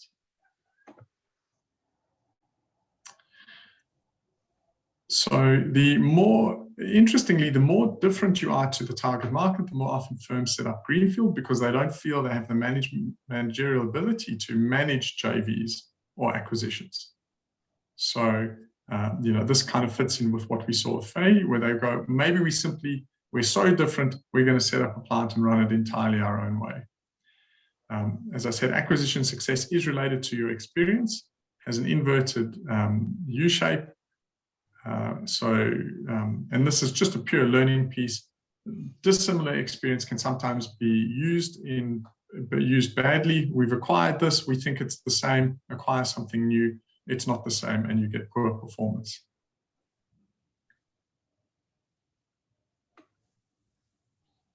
And lastly, just on timing of entry, obviously there's first mover advantages, including the ability to preempt your rivals, build up sales volume, create switching costs, which tie in your customers to your products or services. Good, so we are now going to break just it's 8:02, and so we've got 15 minutes. Each group, there's 4 groups, is going to have around about, I think it's 12 or 14 minutes to present, putting us probably finishing about 10 minutes over time. So Sanjay, with particular apologies to you. Excellent. So I'm going to now just break, and we don't need to go into groups because obviously you've got your own groups. Would it help if we created these breakout groups that were aligned? Yes, that would be awesome. Okay. I'm going to have to reallocate. Okay, group 1. Who was in group 1? Did we get numbers? We don't have numbers. Should we numbers or what? Okay, we can be. Okay, who got A? Sorry, A was the who got place A? I think that's Paul, Monica, and myself. That's right. Yeah. Yeah, we got that. Happy to go first as well, so Sanjay can finish early if he needs to. But actually, B should go first because after that, A will explain why they buy B. Sorry, mate, I was in first. Confidence. Okay, Paul, Monica, and Sandra. Yeah, the smaller end. Paul, Monica, and Sandra, you are there. Okay, cool. Who's B? May and May, Jiyoung. Cindy, Jenny, Jiyoung. Yeah. Monica bought us, my boss is there. My parents is going to speak. So I've got May, Cindy, Jenny, Jenny. Yep. And and Jiang. Jiang. Yeah. Yeah, okay, cool. Two.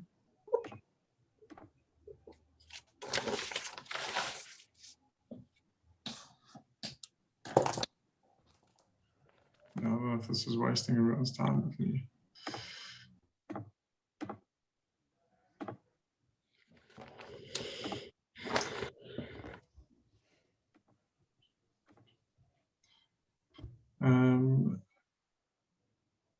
Cindy. All right, who's got C?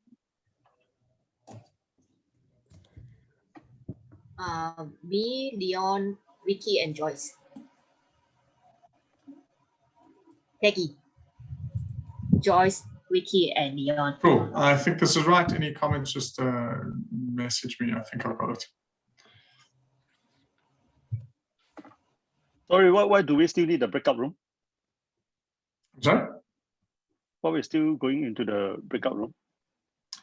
You have the opportunity to discuss and amend your PowerPoint if you choose. Oh, okay.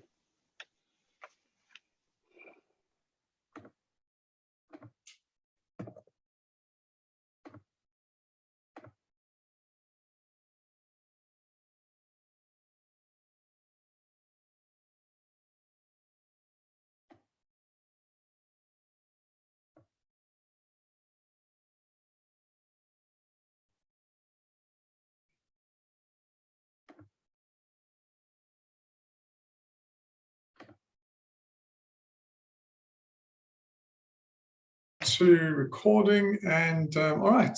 So Group A. Yep, let me share my screen. Perfect. And you're gonna, if there's any changes, you're just gonna resend this to me, huh? Yes, of Yes. course. We'll resubmit. Yeah. You can see my slide, okay, guys? Yep. Awesome. Okay, and we'll start there. Okay, so good evening, ladies and gentlemen. We're talking about AB InBev. We're Monica, Sanjay, and myself, Paul, and we're going to take you through the following presentation. Enjoy. Sit back, relax, and have a beer. To provide an overview of our company, AB InBev, they were based in Belgium, and they basically took over the world of beer through numerous acquisitions and mergers, starting as early as 1987. So you'll hear throughout this case analysis that their business and operating model was aimed at driving big global brands. Some of you will be familiar with Corona, Budweiser, Stella Artois. The acquisition in 2008 with US company Anheuser-Busch Co. Was one of the biggest and what contributed to AB InBev's becoming the largest beer brewer in the world. Their biggest acquisition with SAB Miller was in 2016, and this was the pinnacle of growth for AB InBev and is what shook up the beer industry. This acquisition expanded their global brands from 200 to 500. And as of December 2017, their global footprint incorporated nearly 240 breweries. 8 of their top 10 selling beers belong to their portfolio, and they have a huge staff resources that are operating in 6 zones across the world. So let's just take this through Porter's 5 forces for an industry analysis and bring our attention straight to the middle here. I mean, first and foremost, this is the competitive rivalry is high in this industry. And although we know AB have a strong market share, the competitors around the top 10 are positioned and ready to move for movement and growth. So looking at the supplier bargaining power, here we see suppliers with quite low control. There's much competition in the supplier market. You couple that with a really diverse and large buyer market. The suppliers need to be aware and flexible to the many needs around products and pricing and sensitivity here. So if we look across to the bargaining power of the buyer, we see actually quite high control here. And I think, you know, as I said, this is a large and diverse consumer market. And I think we shouldn't forget as well here that consumer to retail to breweries also has a knock-on effect. So you have the retails and F&B who can put in quite high controls for orders, but they're at the mercy of consumer trends and changes, and this knock-on effect to the breweries as well. And we know that there's a declining demand for beer, and changes are moving here, tastes are moving, and profiles are moving. If we look at the top and we go to the threats of the new entrants, really this is a high threat, and we talked here about no barriers to entry regarding brewing processes. Whether you're an independent, small, medium or large, really accessing the process and stepping into this space can be quite easy. And of course, the craft beers as an emerging aggressive segment here is quite important. 63% of the share of beer market revenue was for craft beer in 2017. And what we want to mention also just loosely here is that, you know, as these new entrants come in, the incumbents and the people playing in this game are also restricted by further economies of scale by certain regulations. So there's protection happening in different ways as these entrants arrive. And so finally, we'll look at the bottom for substitutions. And we know that there's a high threat here, minimal switching costs to move between different consumer markets. And I think we just want to bring your attention to the product launch industry here, because a huge strategy used across the industry is about bringing more products. And this is a strategy used around 34 to 33.4% of the time. Dilute, filling and flooding the market with different products is part of this industry as standard. So let's have a little look at what that means in terms of a SWOT. So from what we've already discussed, we can see that AB has the clear strengths that we've mentioned there. You know, they've got a diverse brand portfolio, they've got a strong cash flow, and it's a very successful track record of mergers and acquisitions as well. As we move into the weaknesses piece, however, you'll note that the points are essentially two sides of the same issue. On one side, we've got an organization facing regulations in its attempts to participate in a beer market due to its size. On the other side, however, you've got new entrants that are empowered to drive products in an environment in which larger companies such as AB are restricted in their ability to compete. It's not all bad news, though. The opportunities have highlighted to us that, due to the organization's history and its acquisition know-how, they have the cash flow to invest in adjacent markets as they see fit. That said, I think this needs to be balanced with the key threat that their core product is really not enjoyable in the winter in its key market, put very simply. As the case study has highlighted to us, the beer market is trending downwards. It points to the need to potentially seek alternate means to sustain these profits, something that I've already mentioned has been highlighted by our opportunities, and something that we'll discuss later as well with the questions posed to us in the case study. So with these points in mind, the relationship between these elements can be best explained through a consideration of the resource-based view and the valuable, rare, imitable, and organized process. Yeah, so first and foremost, within the resource-based view, we're looking at the intangible resources. And we should just let know that the purpose of this analysis is to look at which resourcing capabilities are most valuable, and also look at how this contributes to sustain competitive advantage, and where you might be able to move, pivot, redeploy, or make redundant certain competencies as you move forward. And so we've highlighted at the top there, the top three: economies of scale, acquisition, know-how, and the history, and around the global brands. So let me take you through a couple of these. If we start with economies, we think highly valuable. This means that they've got a high volume, which means much strong geographical strong geographical reach for the customers and many brands. We think this is very rare. Competitors don't possess this. It would cost a lot to imitate, and it's highly organized. So this is achieved sustained competitive advantage. And the reason why it's really organized is the second point, is around the acquisition. This is what really pins their competitive advantage. It's incredibly valuable. We find that this is very rare in terms of other competitors to possess this, particularly because of the rich history of this company and many years of mastering this skill. And it's for the same reason that looking at it being inimitable, these guys were early movers. And I think really A and B as first movers, as in terms of using mergers and acquisitions, has really characterized their market leading position and almost its semi-monopoly position. And it's certainly provided value, but as we look at new types of customers and new threats coming in, it's facing a predicament. Sanjay. Thank you, Paul. I think you're spot on with the mention of the global brands and networks in that space as well. The key point that I want to drive to you here is the fact that it is the size of the organization that is making it valuable, that it is defining a rare characteristic in this environment.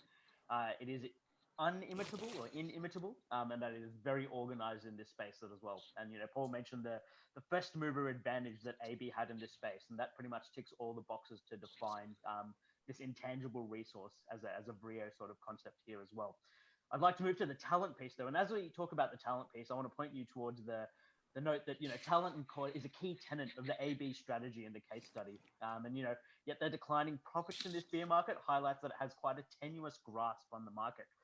What's more, it is no different to what competitors prioritize or value, and therefore it's not actually rare, let alone it is quite imitable in itself as well. And this has been referenced by the changing beer market, and highlighting that the other companies may be doing it better than AB is at the moment too. So let's have a look at the tangible components, which are the things you can touch within the organization. These are the 238 breweries, volume of stock, capital in cash, and the 2,000 staff members. So the tangible assets where AB InBev have achieved their competitive advantage is that extensive footprint and through the number of breweries and through their volume of stock. Their comprehensive distribution of networks also allows for a broader reach of customers. For the capital or cash component that they have achieved is valuable, as this has helped for further investments which have combated threats and are costly to imitate. The new entrants or competitors would require similar or if not more cash capital, and time would be required to gain that competitive advantage. Their resources are used strategically to invest in the right places at the right time. However, cash can be easily imitated, so therefore they are a temporarily competitive advantage. Their employees are a valuable resource to the firm as their workforce are highly trained or skilled. As mentioned, they have 200,000 staff across 50 countries. And although rare for competitive due to their size, it is not costly to imitate because competitor companies could also look to upskill and train their staff. So the case provided on AB InBev also posted 4 questions, which we're now going to walk through. So as presented earlier in the RBV and the VRI slides, AB InBev's resources are defined as tangible and intangible. And we feel that AB InBev would be stretching themselves thin as the external landscape has showed a decrease in beer volumes, even across the BRIC countries. And this is these BRIC countries contribute majorly to the volume of beer. Methods of new production could lead to greater costs and can affect overall capital for the firm. The company already has 238 breweries and a huge number of staff members, so increasing this as well as production would put further pressure on the company. The case also highlights that they've already met their ceiling, so the opportunities for mergers and acquisitions in the beer industry would be saturated, and a Heineken takeover is probably not an option due to their limited funds. So antitrust and regulators would also then step in due to the size of the company, which is already proving to be a challenge. So if we move on to the second question here, which really is about will the cost-cutting measures taken to free up working capital widen the company's profit margins, and ultimately in the long run, and ultimately we don't think this is the right strategy in the long run. Yes, short term it might support certain cost savings and profit margins, but long term, basically indicated by the Porter's 5 forces, we think there's different ways that the investment is needed in order for them to keep ahead. And let's not forget, there are all these top competitors in the center of the slide there, and they're all ready to take a slice.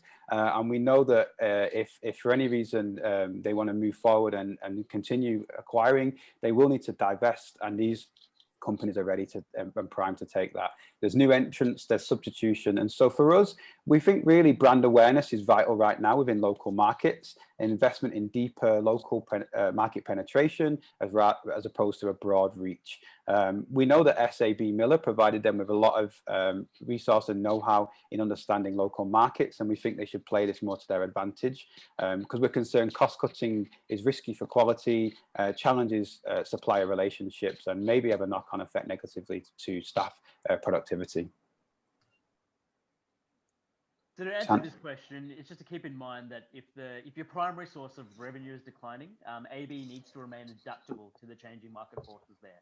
So notably, it has been identified that the traditional benchmarks of the beer market are now being redefined by other alcoholic beverages. AB can choose to continue to improve their value position to the beer market as it stands.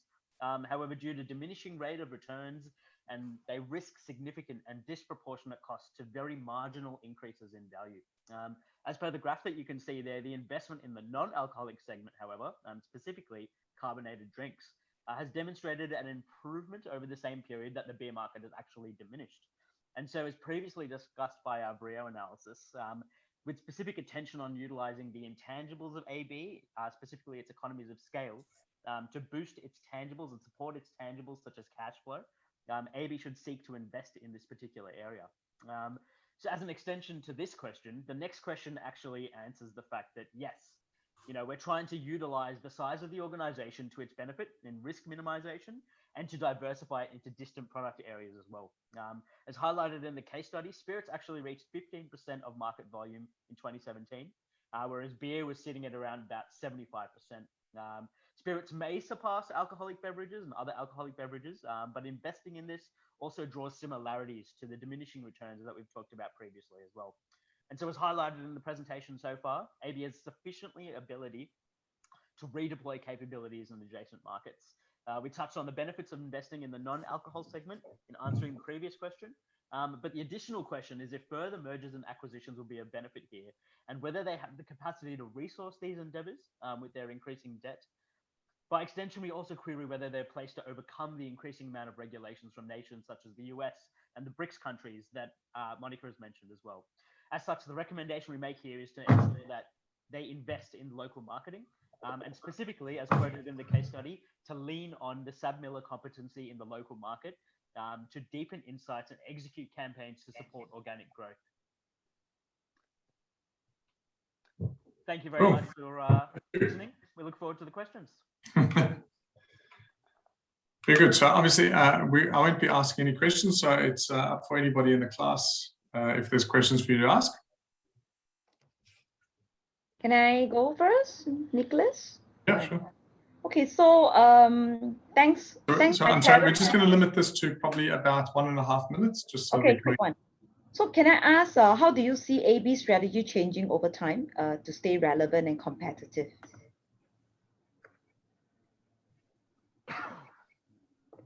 I'll be happy to take this one. So under the strategy, what we want to highlight is that it is quite a unique industry in which the beer market operates. It shares similarities with, I guess, other industries in terms of technology, where it drives for low-cost operations. But as Paul mentioned previously, it's the thing that makes it atypical is that AB was a first-mover initiative in the mergers and acquisitions. And that's characterized its market-leading position, and it's almost a semi-monopoly on the industry in that space as well. It certainly provided value up until this point, and that point being 2017. But we're talking about a new type of customer. The character of the customer market's changing. Therefore, they've got new threats and new entrants to this market as well, and it's facing a bit of a predicament here too. So I think our questions that we've answered sort of highlight the strategy and the recommendations that we'd like to take forward here in this space here.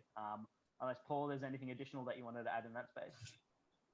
Yeah, no, I think that's absolutely right, Sanjay. And I think, moving towards the buyers' trends and tastes and looking at those local markets with that depth is something that could be advantageous for them at this point. Thank you. Good. Okay, thanks very much, guys. Please send that to me. And then let's get to Group B.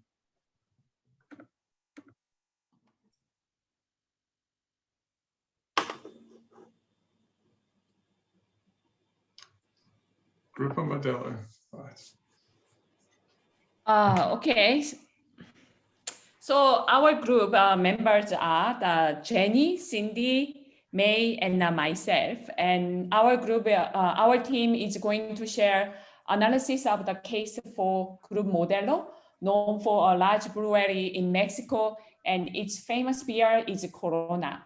This analysis comprises of 5 sections, and each team members is going to walk through each section with all of you. Grupo Modelo was founded in 1925. GM accounts for 63% of beer market share in Mexico across the 85 years since it was founded in 1925. During 85 years, the GM has two important phases. First phase is acquisition period to grow the business between 1935 and 1960. The other phase is a joint venture phase between 2006 and 2010 to expand GM's market share in overseas.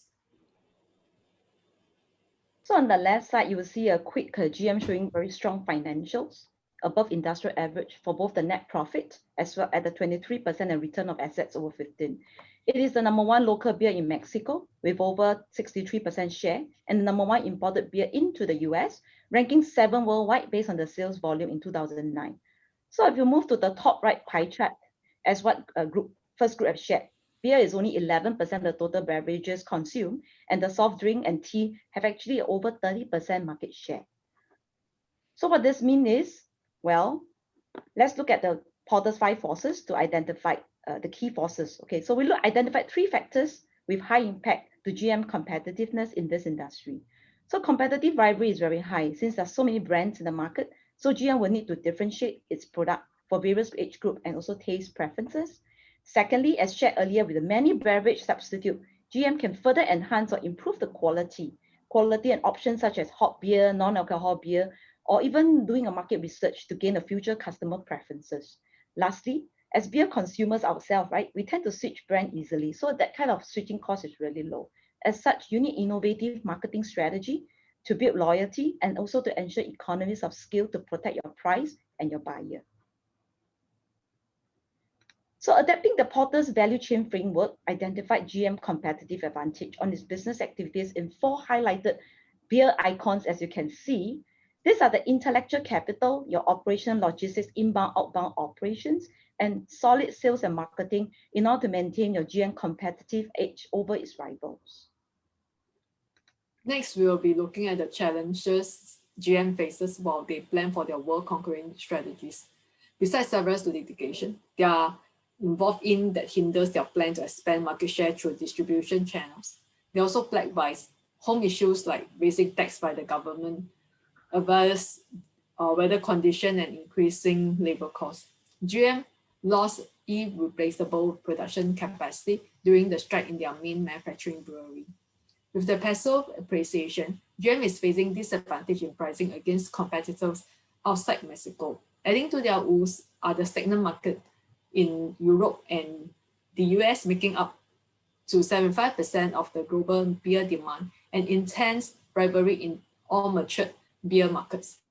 There's a shift in consumer preferences that GM will need to address to stay in the competition. Let's understand the resources that made GM successful.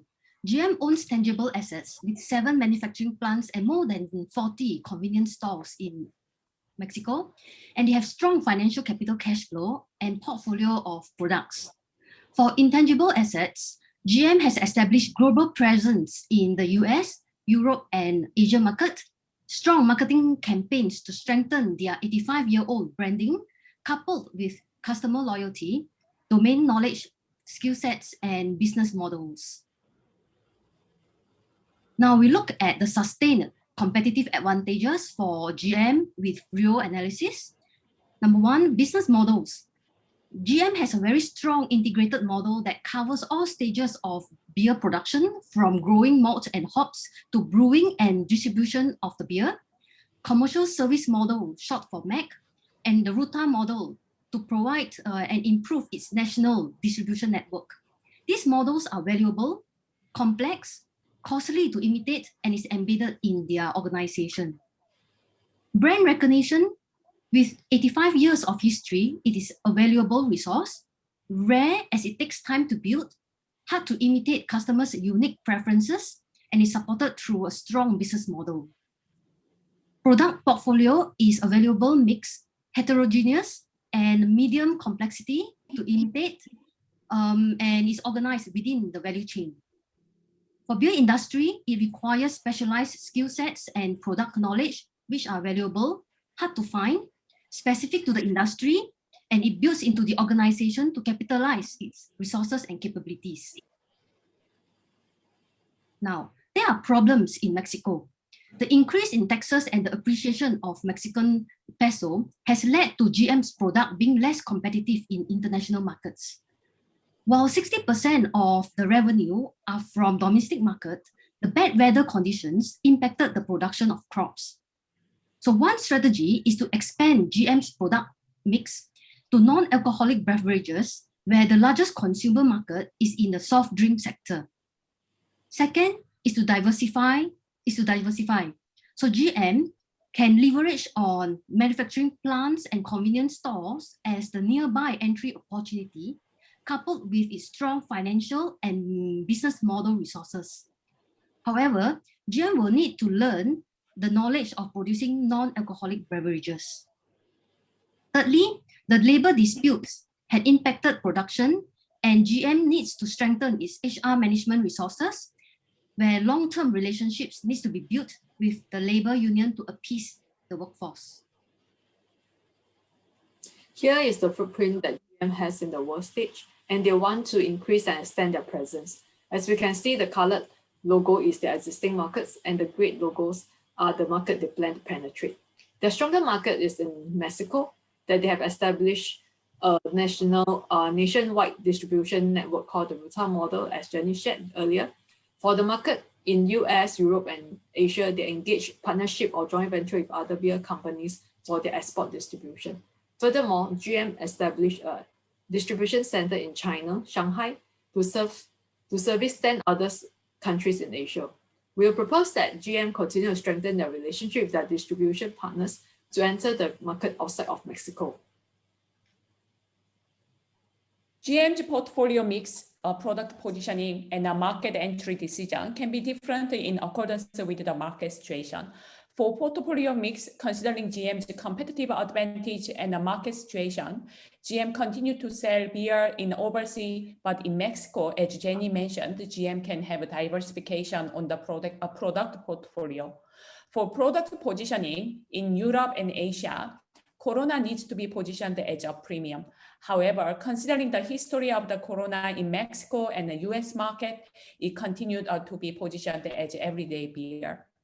For the market entry decision, considering dominant distribution channel in US and the fragmented Asia market situation, GM can have the partnership to distribute GM's beer.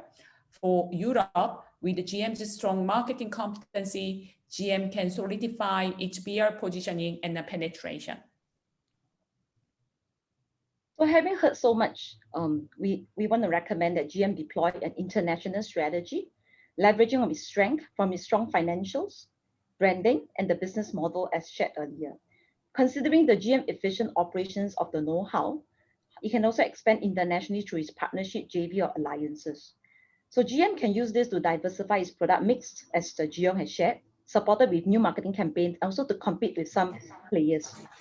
So is AB a good partner for GM? Well, I think AB will help GM to expand internationally into a leading brand portfolios worldwide. This combination will bring a world two leading brands together, achieve a higher rankings worldwide with a joint portfolio mix. GM can also leverage on AB outbound global distribution network, coupled with GM efficient production capacity with its Ruta model and integrated business model, bringing the best-in-class industry expertise. So well, in June 2012, AB acquired GM for over 20 million as an all-cash tender. And today, Corona remains as #1 in Mexico, #5 globally, up from a 7th position in 2009 before the acquisition. And it's still #1 imported beer into China now since 2018. So with that, we'll say thank you. Thanks, we are sharing this, and appreciate if there's any Q&A. Can I ask a question? Sure. On your VRIO analysis slide, why is the customer loyalty not inimitable? Let me just go to the slide. Jenny, you want to take this? Okay, this is a tricky one because when we were discussing, we were also thinking that the customer loyalty would be difficult to imitate. But when we were looking at the Porter's 5 forces, we realized that the buyer power is high, right? And it's low switching costs as well as price sensitivity. Therefore, we realized that it is actually easy to imitate. Henceforth, to us, it's a temporarily competitive advantage. Hope that answers the question, Leon. All right, thank you. I think we have time for one more question.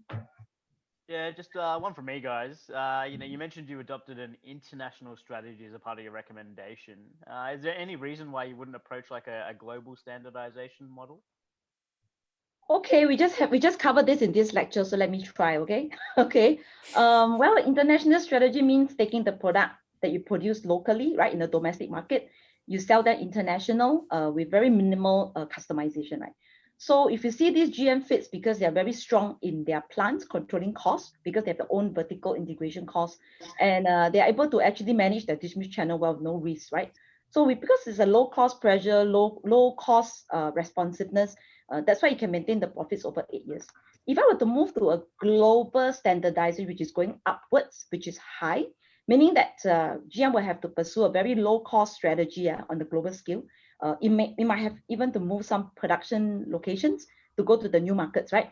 Maybe not so favorable from an appreciating peso that you heard earlier by Jenny. And also it's challenging to duplicate the low cost model of the Ruta model, the integrated business model, and also the know-how production from the various 10 plants that they have today. And so as such, they might not be able to diversify its product like what we want to as a part of the strategy, and to do a new imaging, since it's going to be a standard global firm using this global standardization. So I guess it's hard to pursue such a strategy in order to reduce the cost structure, that's all, to keep the cost low. I hope I answered that. I try. Thank you. Perfect. Thanks very much, guys. And now let's hear from Group C.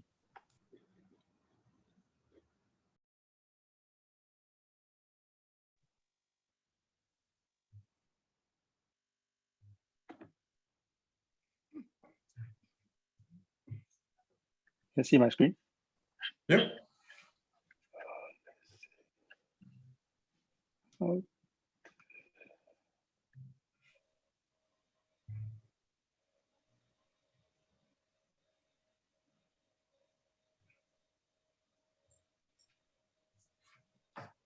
Hi everyone.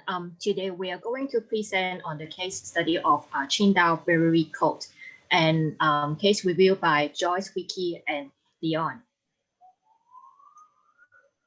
Next.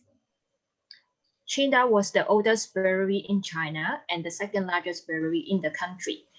Despite Qingdao's aggressive marketing and acquisition strategy, the company's sales had been decreasing for consecutive years. As shown from the graph, we can see that the global beer market shares of Qingdao has decreased in recent years. We will start with the introduction of the case by using Porter's five forces. Next. In terms of competitive rivalry, the level is high. The main driver is the number and capability of competitors in the market. Snow, Qingdao, and Yanjin and global leader AB InBev had made up 70% of the Chinese beer market. Even though Qingdao has the advantage of being the earliest market entrant in China, Qingdao still cannot achieve a nationwide presence. CR Snow has succeeded in becoming the first brewery to do so. In addition to the competitive threat of CR Snow, Qingdao was also facing other industry and company-related challenges. The local spirit industry, craft breweries, and floating wine sectors were competing with Qingdao's beer sales. Look at the threat of new entry. The level is low. There are strong, durable barriers to entry, including economics of scale and government policies. Industry concentration level had increased as the industry matured and industry leaders emerged. Furthermore, foreign enterprises are difficult to enter the Chinese market due to the antitrust concern and strong government protectionist policies. In terms of threat of substitution, the level is high. Where close substitute products exist in the market, it increases the likelihood of customers switching to alternative in response to price increases.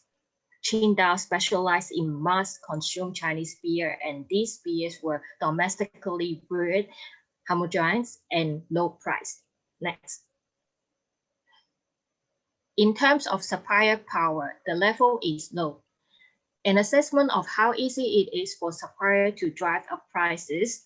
Qingdao is a brewery, and the supplier only provides ingredients for brewing beer, such as giant and yeast. Supplier did not provide a unique product, and the level is low. And the last, in terms of buyer power, the level is high. An assessment of how easy it is for buyers to drive prices down. Companies were also facing huge pressure due to the intensified promotion of origin funds and import beer in the domestic markets. Furthermore, the consumer base had shrunk due to the slowdown in Chinese population growth. Competition with rival brewery threatens to result in price wars similar to those taking place in other mature markets. And now pass to Joyce. The resources-based fields which aim to gain the sustainable competitive advantage. It is commonly adopted analytical method to use to determine the strengths and limitation of an organization and evaluate the firm's workforce. For the resources space, we try to find out the tangible and intangible assets from different aspects.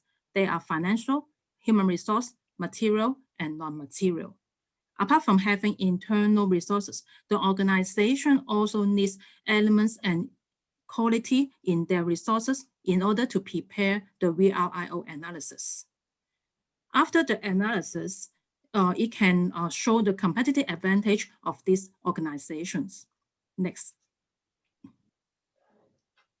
For the intangible, after China joined the World Trade Organization 2001, Qingdao continue acquiring 4 companies. From the new acquisition, it will add 400,000 tons annual production capacity. In 2009, AB InBev sold 20% Qingdao stake to Asahi. It has benefited from Asahi financial power and expansion-oriented backing in the past, which has boosted its competitive position in China.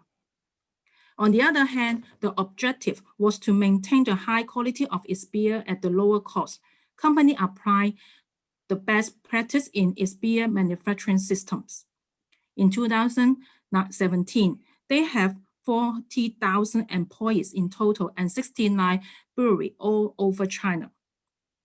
In the intangible, they are the oldest brewery in China with 150 years of history. To meet the market expectation, they focus on improving its supply chain, and they want to maintain the high quality of its beer at the low cost.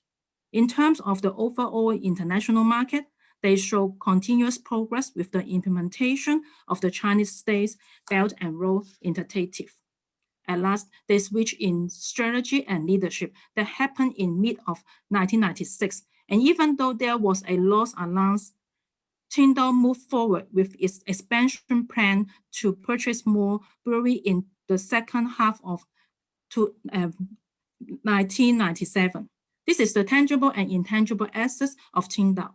In the following, let us see what the VRIO analysis of these organizations. Next. Okay, we put together this VRIO analysis matrix chart from the case, some readings, and our research. We list out the competitiveness of each area of Qingdao, but we also need to analyze the company within their China and their overseas business, as both have some differences. As you can see, we break down the company overall operation in groups from their internal values on how competitive and to their external challenges. In red text on their competitive parity, they should be building up more young talents on sales and marketing. Also to continue on R&D development for new products to target the new and young groups and some global events. In the case, Qingdao only focused on the macro brewery production, which is causing low profit, and they have intense competition with other domestic companies such as Snow Beer. which is the leader of the mass consumer market, Tsingtao then has no strategy for fighting the market share on the leisure beer or the craft beer market, which limited their potential to the high-end market for high price and profit. They have too limited product varieties to attract new customers then, and they only focus in the traditional beer market. Earlier then, they have no strategy for microbrewery beer that target new customers based on new preferences. In green text, you see the group for our competitive advantages. As Tsingtao, they have a long history in China itself, and they still have strong financial and good production plans, which they still maintain their competitive advantages, which not easy to earn or duplicate. However, due to more new beer brands keep introducing into the markets, Tsingtao did face different challenges. Their expanding strategies to capture market shares mainly focus on acquiring domestic companies within China, but no other strategies like joint venture or building partnership relation with domestic companies or foreign companies. They spend a lot to produce and market by themselves. They target wrong overseas market by utilizing the strategy of multi-domestic products. For example, in India, India is a huge market too, but India is a market with high taxes for alcohol. Customers are taxed based on volume they consume, which ends up no motivation for beer consumers. But spirit like whiskey are more inviting in India.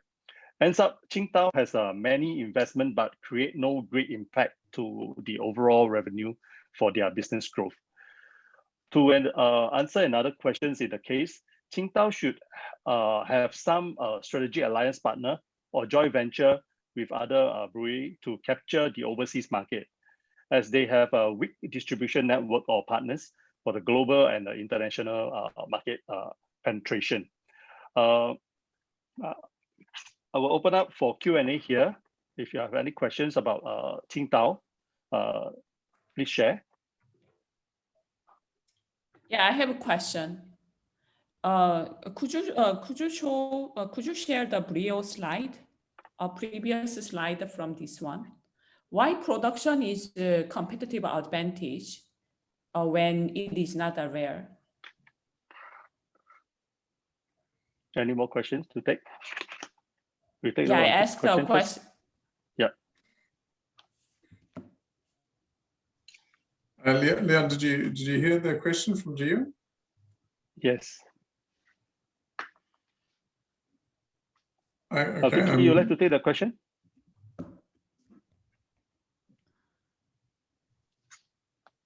Okay, and no more other questions from the class.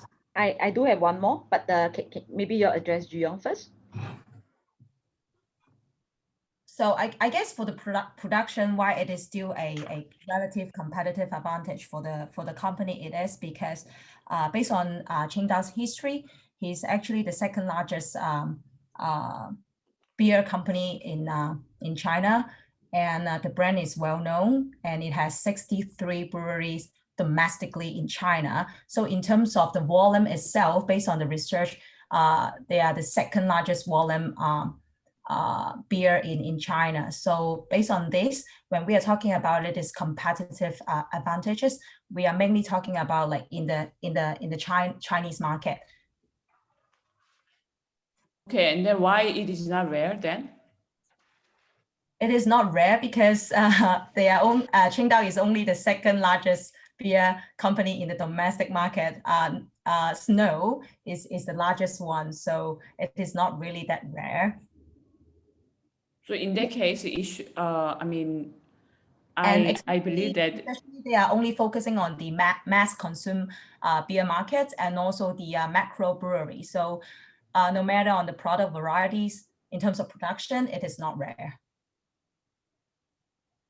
Okay, can I ask my question too? Is it my turn? Yeah, sure. Yeah, please move. So I probably see Tsingtao not having very strong partnership, and I probably didn't see that they have strong distribution channels. I mean, since it's very local. So can I ask how they capture the market to sustain their branding, right? And as you said, they're number second. So do they have a branding strategy or any special marketing plan to make themselves still competitive? Yeah, actually, thanks, May, for the questions. To everybody, actually, our presentation has not yet done. We prepare more than this VRIO or RBV analysis. Actually, we go to do some research based on the case study mentioned. Is there anything else that Qingdao can do? Are they running out of option? No, actually, to maintain their leadership position in China, actually, there are a few things that they can do in terms of the branding strategy, the innovative marketing, and distribution partners. Maybe I can show some of our research in terms of what happens after 2017. Please. So that's fine. You've just got a minute, so if you could just keep it quick, and then that'll be the end of the questions. Very quick. It's like in the domestic market in China, they penetrated in the high-end markets.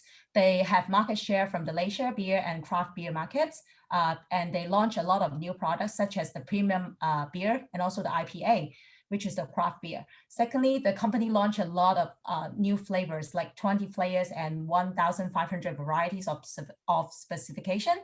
And they also, with all these new products, they attract new customers in China and also can help them to enhance the multi-domestic strategy through exploring more new products. In terms of the branding strategy, this is the most difficult thing for Qingdao in the past. Now they actually utilize the brand position in China. Qingdao Beer was named the official sponsor in Beijing 2020 Winter Olympics in 2018. And this make people associate a brand with sport passion and high quality instead of cheap, like the case that he mentioned.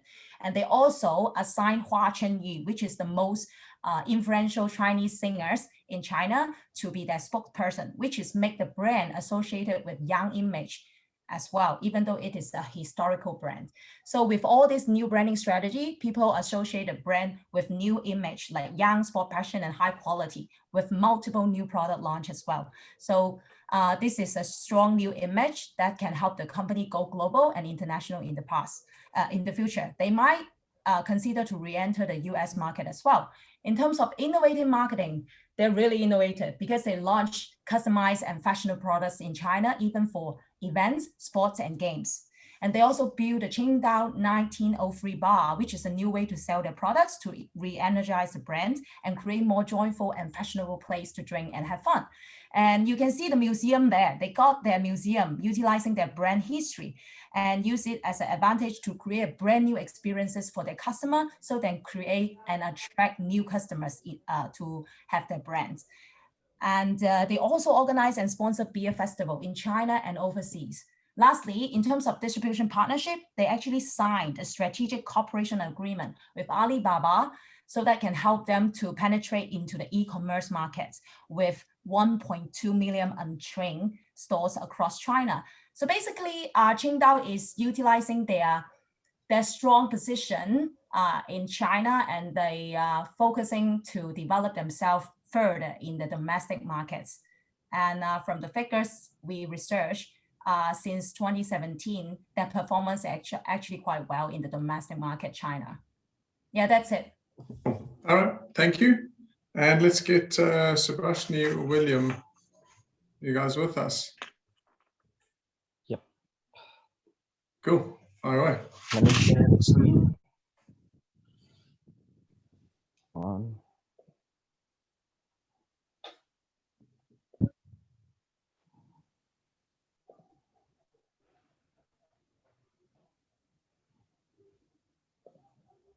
I can.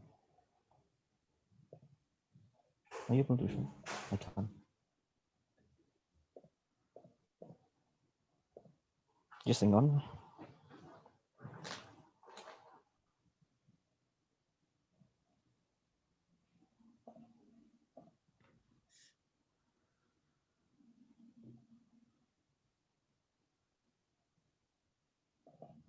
Okay, let me just, okay. We have action. Just hang on. Wife. Yeah. Okay, there it is. Okay. Okay. So we just got your WhatsApp at the minute. We're looking at your WhatsApp, yeah. Oh, is it? Let me hang on. Hang on.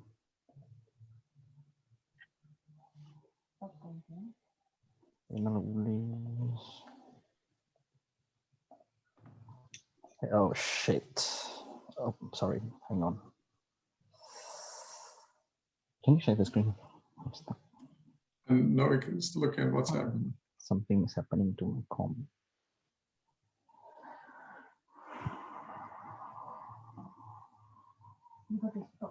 Yep. Hang on. Something went wrong. Just saying.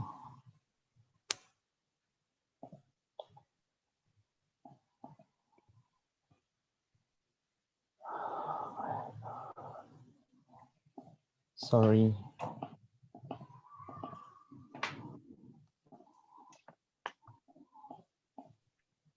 Thumbs up. Leon, you're scaring everybody. Time's up, is it? No. Okay, I stopped.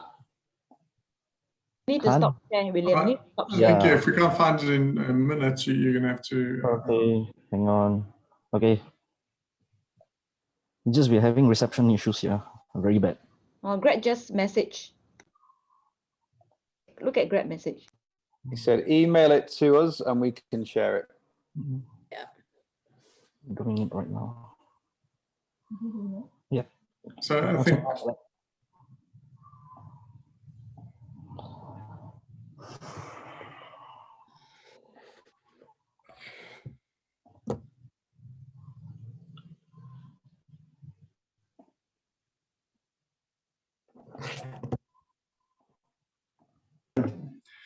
So William, I think let's just present and send it to us, please. We'll distribute it as soon as it comes through. But I think you got to start presenting because it's getting late. Sure.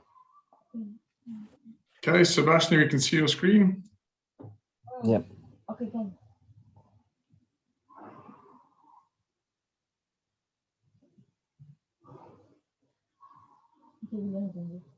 Okay. I can't see your screen. Okay, I'm ready. Just hang on. Okay, I think just start presenting and email it to us. Okay, sorry, I think we had lots of discussion here and maybe we got a bit tipsy here. Okay, it's about Thai beverage, beer case D, me and Subhashini will be presenting. The opening remarks overview 5 authors model for Thai bev, authors value chain model for Thai bev, RDV analysis for Thai bev, VRIO analysis of Thai bev, questions and opinion. Okay, we are going to talk about Thai beverages, own Thai beers. Who are they and what are their capabilities? Thai Bev was founded in 1991, purely a domestic-based company. Their main origin started with spirits and thereafter they went with beers. They started with Chang beer in the mid-1990s. Low price strategy brought great sales and volume for growth for them. They had 18 distilleries, which were run by 3 subsidiary companies. William, we are seeing your Explorer. Products. Are you guys seeing his Explorer? Yeah, I'm seeing. We're seeing, I think it's Sebastian, your Explorer, but we can't see the presentation and we don't have that email.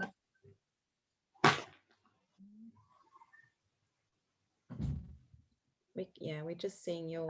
You got to stop sharing and share again, I think.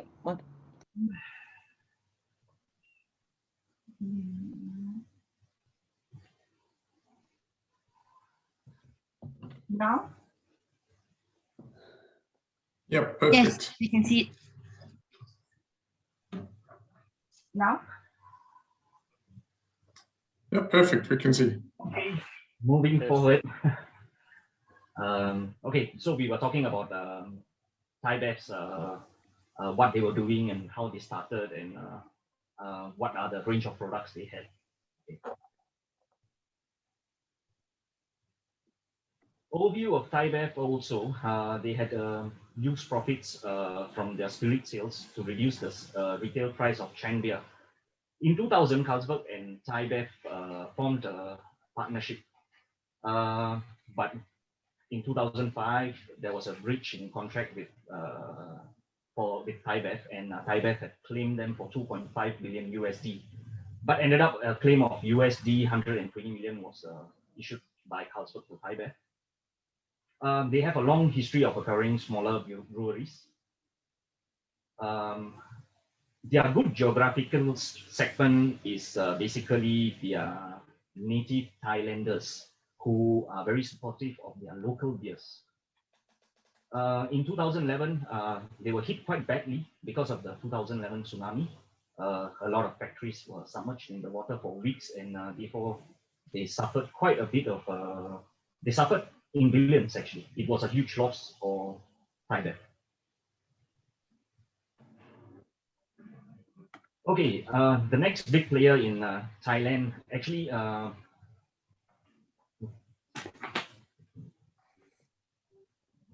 Boon Rawat, he was the one who first started alcoholic beverages in Thailand. He was established in 1993. Boon Rawat learned his beer trade in Germany and Denmark. He learned all the trades from there. His first brewery was Singa Beer, not his first, his beer brewery was Singa Beer in 1993 to be competitive with Chang Beer. So he started Singa Beer. And together in 2012, they started non-alcoholic beverages like soda water and also mineral waters. His internationalization began in 2000 just to compete with ThaiBev in the Asian market, as distributors was giving more priority to Chang beer rather than Singa beer. So he started his export businesses.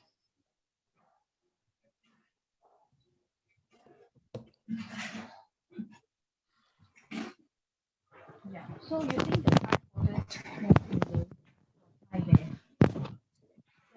coming from the top 12 o'clock, threat of new entrants were low because they needed ample amount of money, and retaining the main distribution channels was a tough challenge both for Boon Rawat and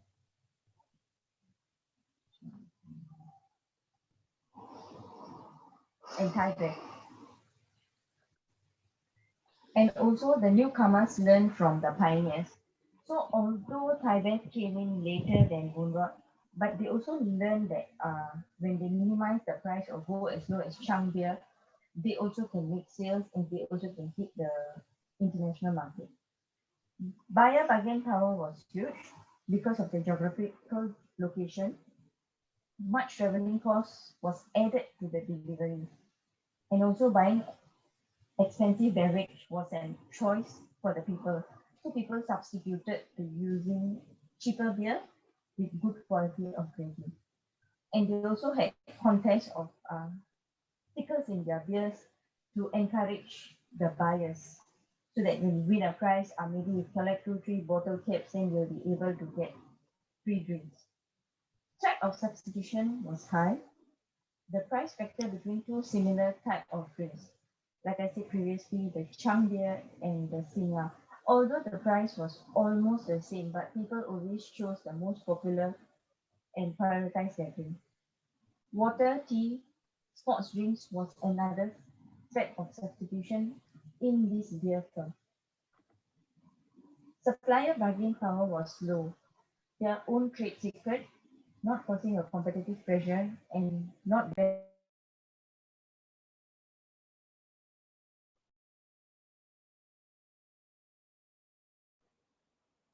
Sebastian, you've muted yourself, and William.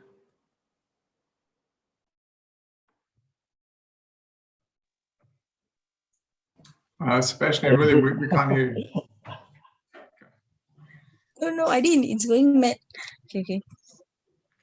Yeah. I think the connection is quite bad. It's lagging. Sorry, forgive us. So it's not very. You all can hear me, right? Yeah. Okay. not very effective costs can easily change the supplier. So the article which we were reading about in case D was mentioning that they could actually easily change suppliers. And further researchers, when we did on this Thai bev, it was very low. That means it's not very effective and can easily change the suppliers. And rivalry among existing players were low because currently in Thailand, the Thai bev and Bunrod were the main players. And also their reputation was high and the cost was very high. A fixed cost was very high for manufacturing, bottling of their products, and their branding was very important. So this is our Porter's value chain model for Thai bev. Their primary activities were internal activities, basically, and their transformation process was mostly focused on their own country before they step into the internationalization. Yeah. So the outbound logistics involves only within their country and within their geographical area where their warehousing and distribution activities, finished goods and service to their customers, not to the outside world. Marketing and sales, advertising, promotional campaigns were very concentrated to the Thai people, and they supported their own people when they decided to sell these beers. And after sales service, if you're not in the market for one-time sale, it involves customer support once you make a sale. So they help to run the business for the Thai bev. For the supporting activities, their infrastructure, procurement, human resource management, technological advance. Okay, so these activities actually help in a day-to-day activities. Sebastian, I think let's, you're just running a bit tight on time, so. Okay, so the procurement activities included acquisition of inputs. For example, you have to be strong relationship and then you have to negotiate with vendors. What we saw in the resource-based view, the tangible and intangible. Their tangible was their land, buildings, machinery. Mostly was cheaper and their land is vast. Intangible was their brand, their IP, and their sustainability ideas, the IP sustainability ideas that can be further developed and used. So coming back to their heterogeneous, that must be, it was a merger and acquisition. And the immobile was the intangibles that are usually immobile, which is their brand, trademark, and IP, which leads to the VRIO. So their features, the resources is strong global and local presence. Yes, it was valuable. Rarity, yes. Is it hard to imitate? No, can be imitated by competitors. And are they organized around it? Yes, diversified company in the industry. So which provided strong, sustainable competitive advantage. For the distribution logistic costs, yes, help to deliver lower costs. No, rarity, no, can be imitated but difficult. And yes, for the organizational part, realize partially competitive advantage. For supply chain, it keeps the business running, mostly was yes, and only no to the hard to imitate. Opportunities for brand extension was yes for valuable and yes for organization. They were organized around it, and it was only a temporary competitive advantage. So our question was, would Thai Bev pursue a bidding war with Heineken for APB? If so, could Thai Bev afford to continue bidding? Did it have sufficient assets to back the loans associated with the acquisition of FNN and or APB? Did Thai Bev have other plans to block Heineken's pursuit? So our answers were, No, Thai Bev had acquired FNN shares and Kinder's Place acquired APB shares. FNN had shares in APB. Heineken also shares with APB. It was a strategy played by Thai Bev and Kinder's Place, which is Thai Bev's son-in-law's company, to raise the value shares so that Heineken would fall into the trap. Yes, that was why Kinder's Place had shares with APB and also unsolicited offer from Kinder's Place Group to acquire the company's direct interest in APB for $55.